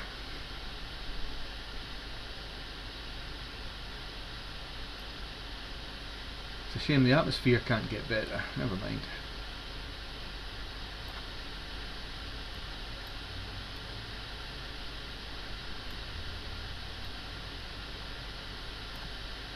Right, I want to grab this region again, just a quick 30 seconds.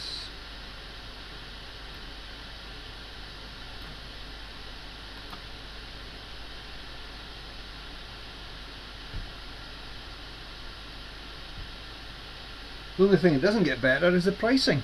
Everything just seems to get more and more expensive.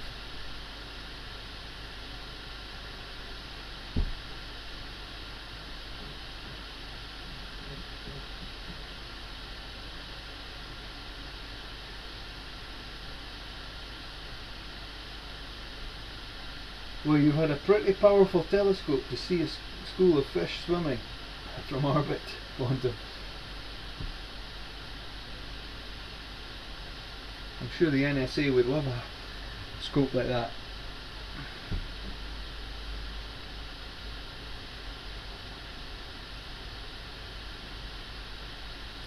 Right, let me go and remove the Barlow and we'll go back to native focal length of the scope.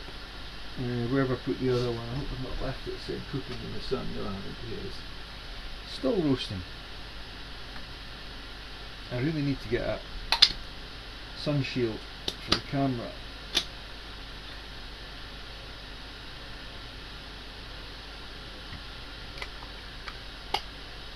That's not the right one.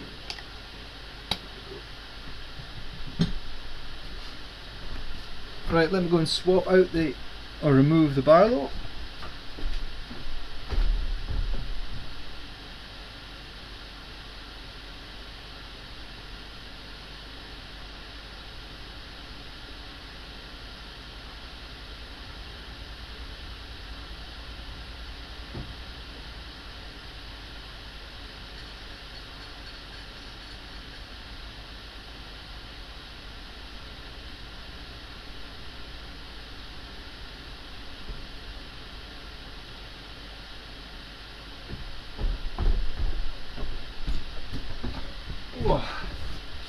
Right, that's us back to the telescope's native focal length.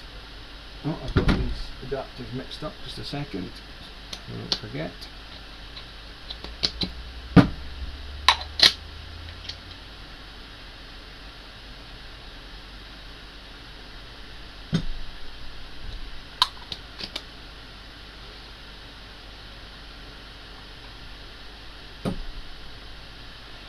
Right, focus and exposure. We can reduce the exposure length now that we've removed the Barlow. And now we can adjust the focus. Now, which way do I need to go again? Is it in or is it out?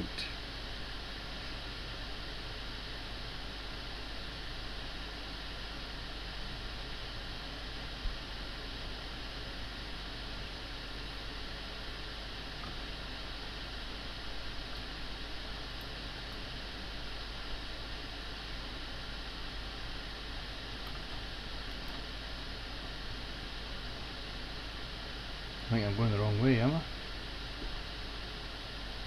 think I'm going the wrong way.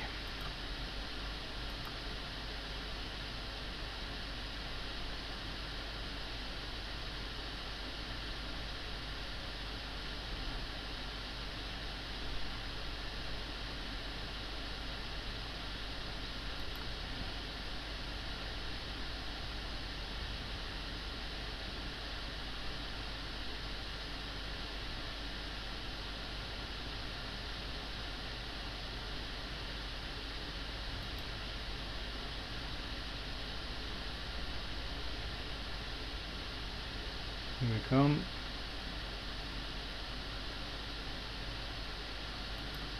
Right, we're overshot. Let's go in a bit. Let's change the large steps to 100.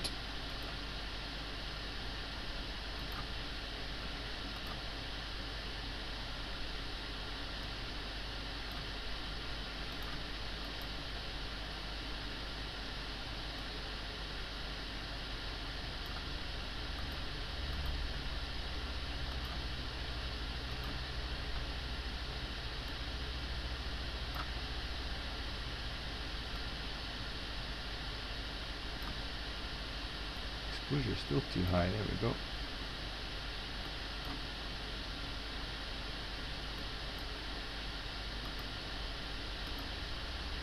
And there you have it, one full disc of the sun. Capture.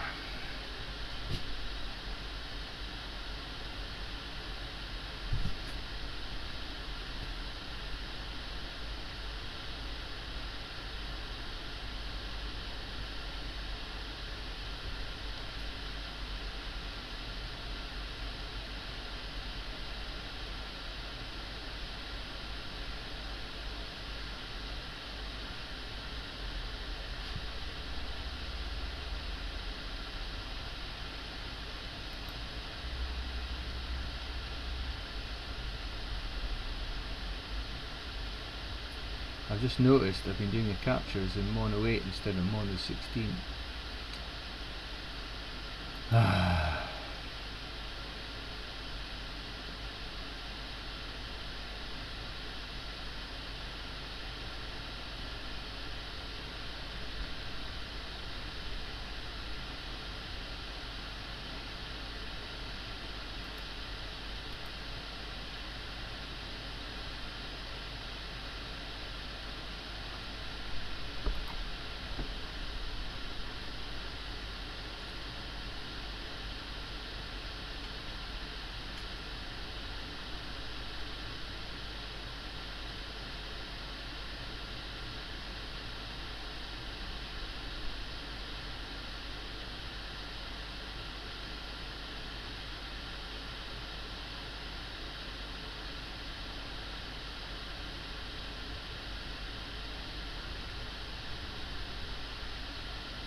There's no focusers for the next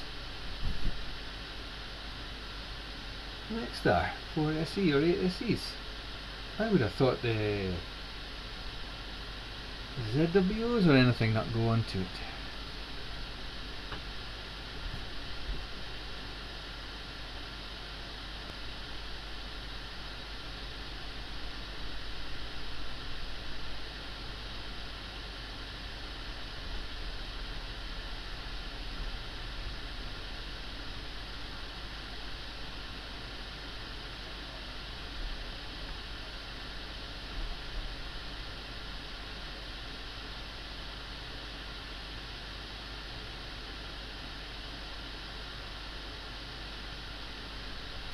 So what type of focuser's on the 4SE then? Obviously it's manual then, you're saying, but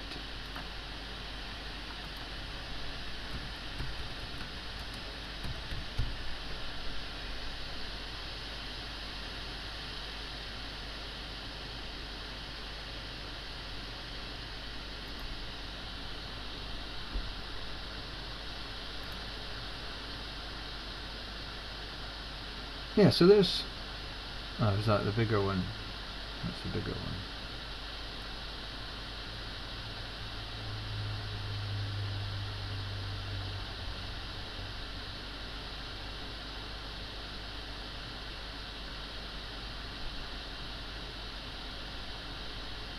Next star. That's not the right one, is it?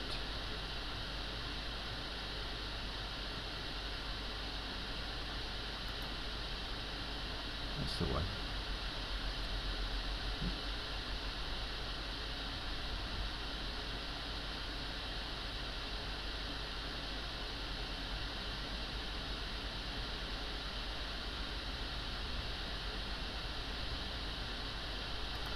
So what have we got on the small one then? Is there more pictures? I don't want to see that. Give me the proper.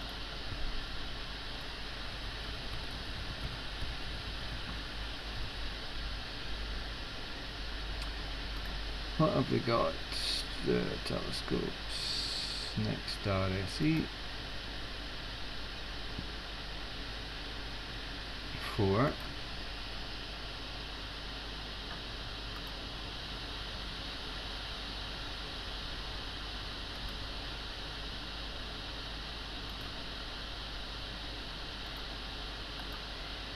Let's see the back side of it, please. So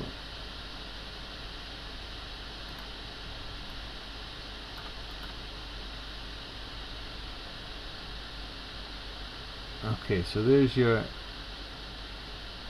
think that's the focuser there, isn't it?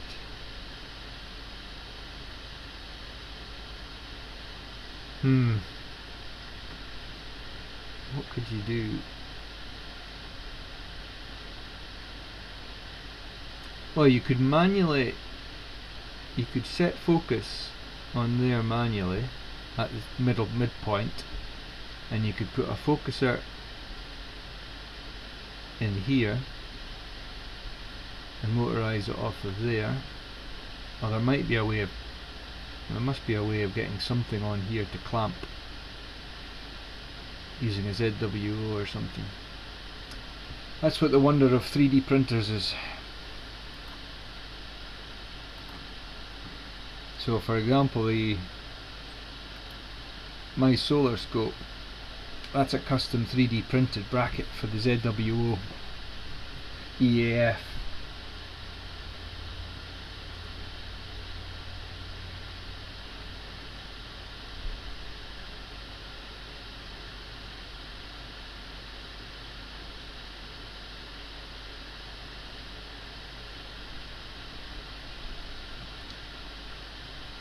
Soaking.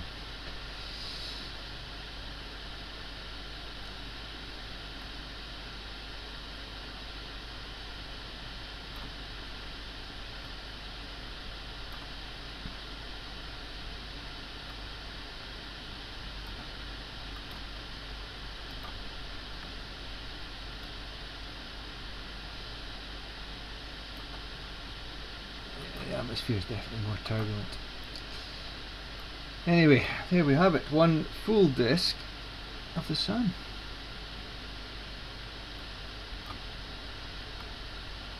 Oh, blew that out there, just a touch high.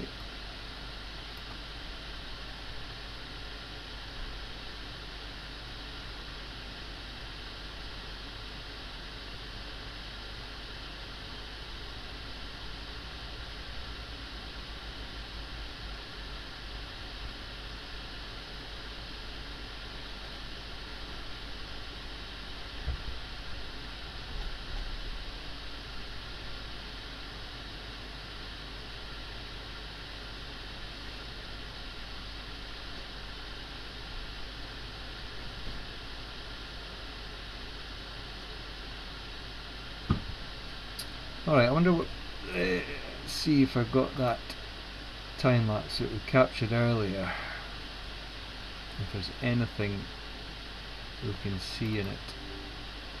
Oh, why is that not working?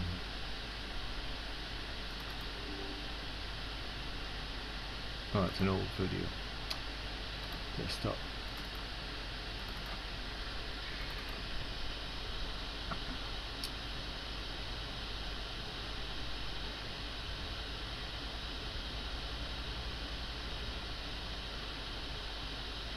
God, I can't remember which one was the...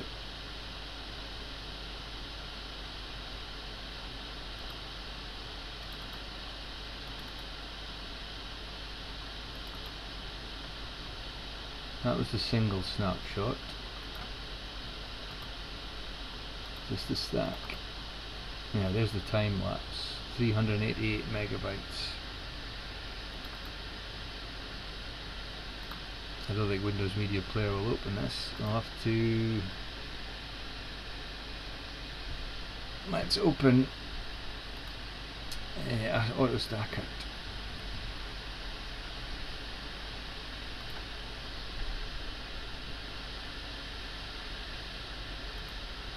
Oh, what did I press there? Open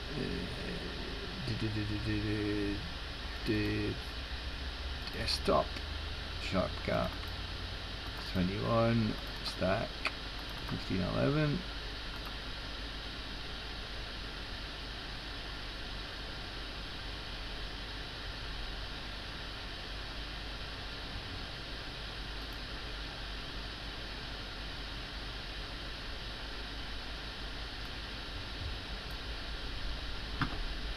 Where is it?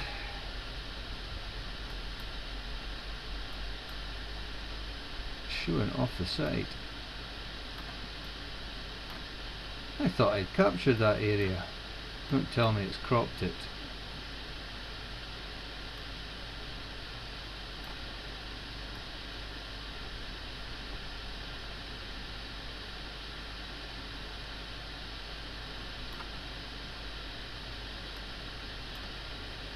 Bloody cropped it.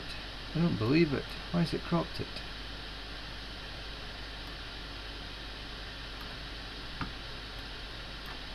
Oh no, just in the frame.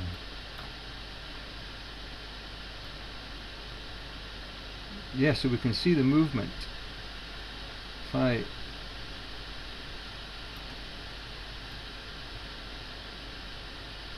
can see that dust bunny in the middle of the screen. But if you look at the flare on the bottom right of the image, and I play that loop, you can definitely see the movement.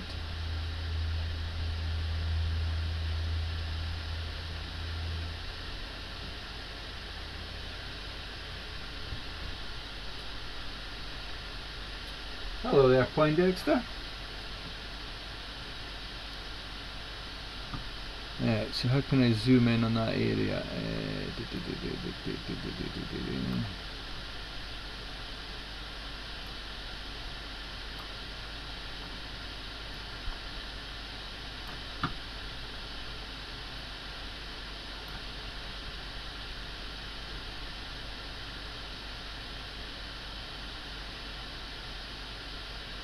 Yeah, you can see the movement.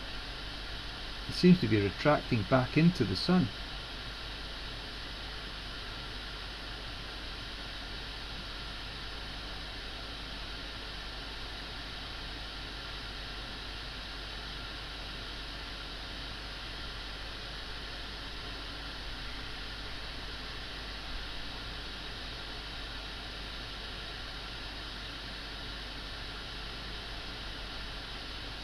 Wonderful.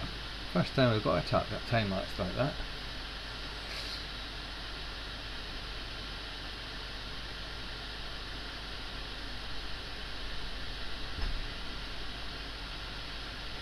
Don't see any other movement though, just that region. So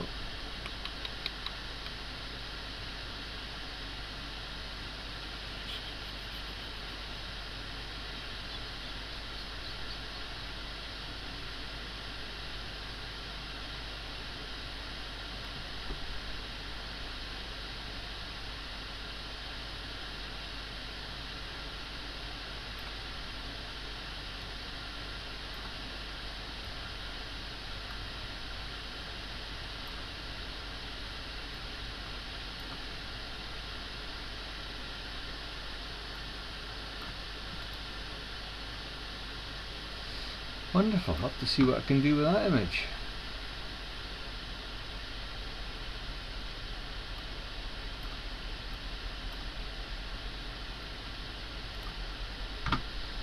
Alright, so that's what,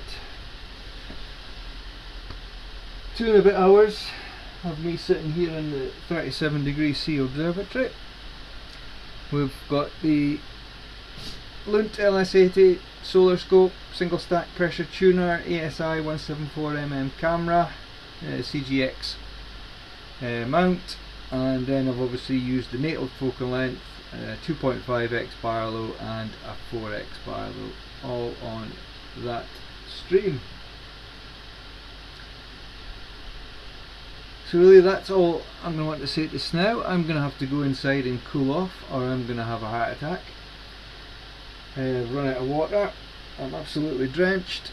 So I would like to thank you all very much indeed for participating this afternoon, and I would most especially like to thank Quantum Chemist for the stream donation.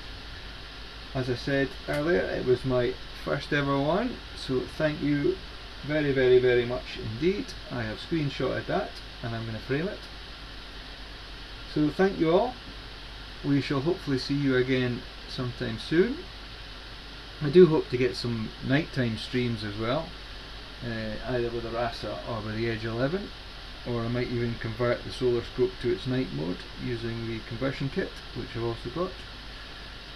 But it's easier with the RASA. I just open up the dome and away we go.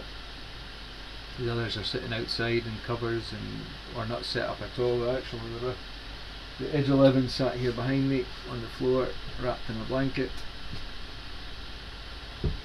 So thanks again all. Thank you Quantum. Have a nice evening, nice day, nice whatever, and see you again sometime soon. Take care all, and clear skies.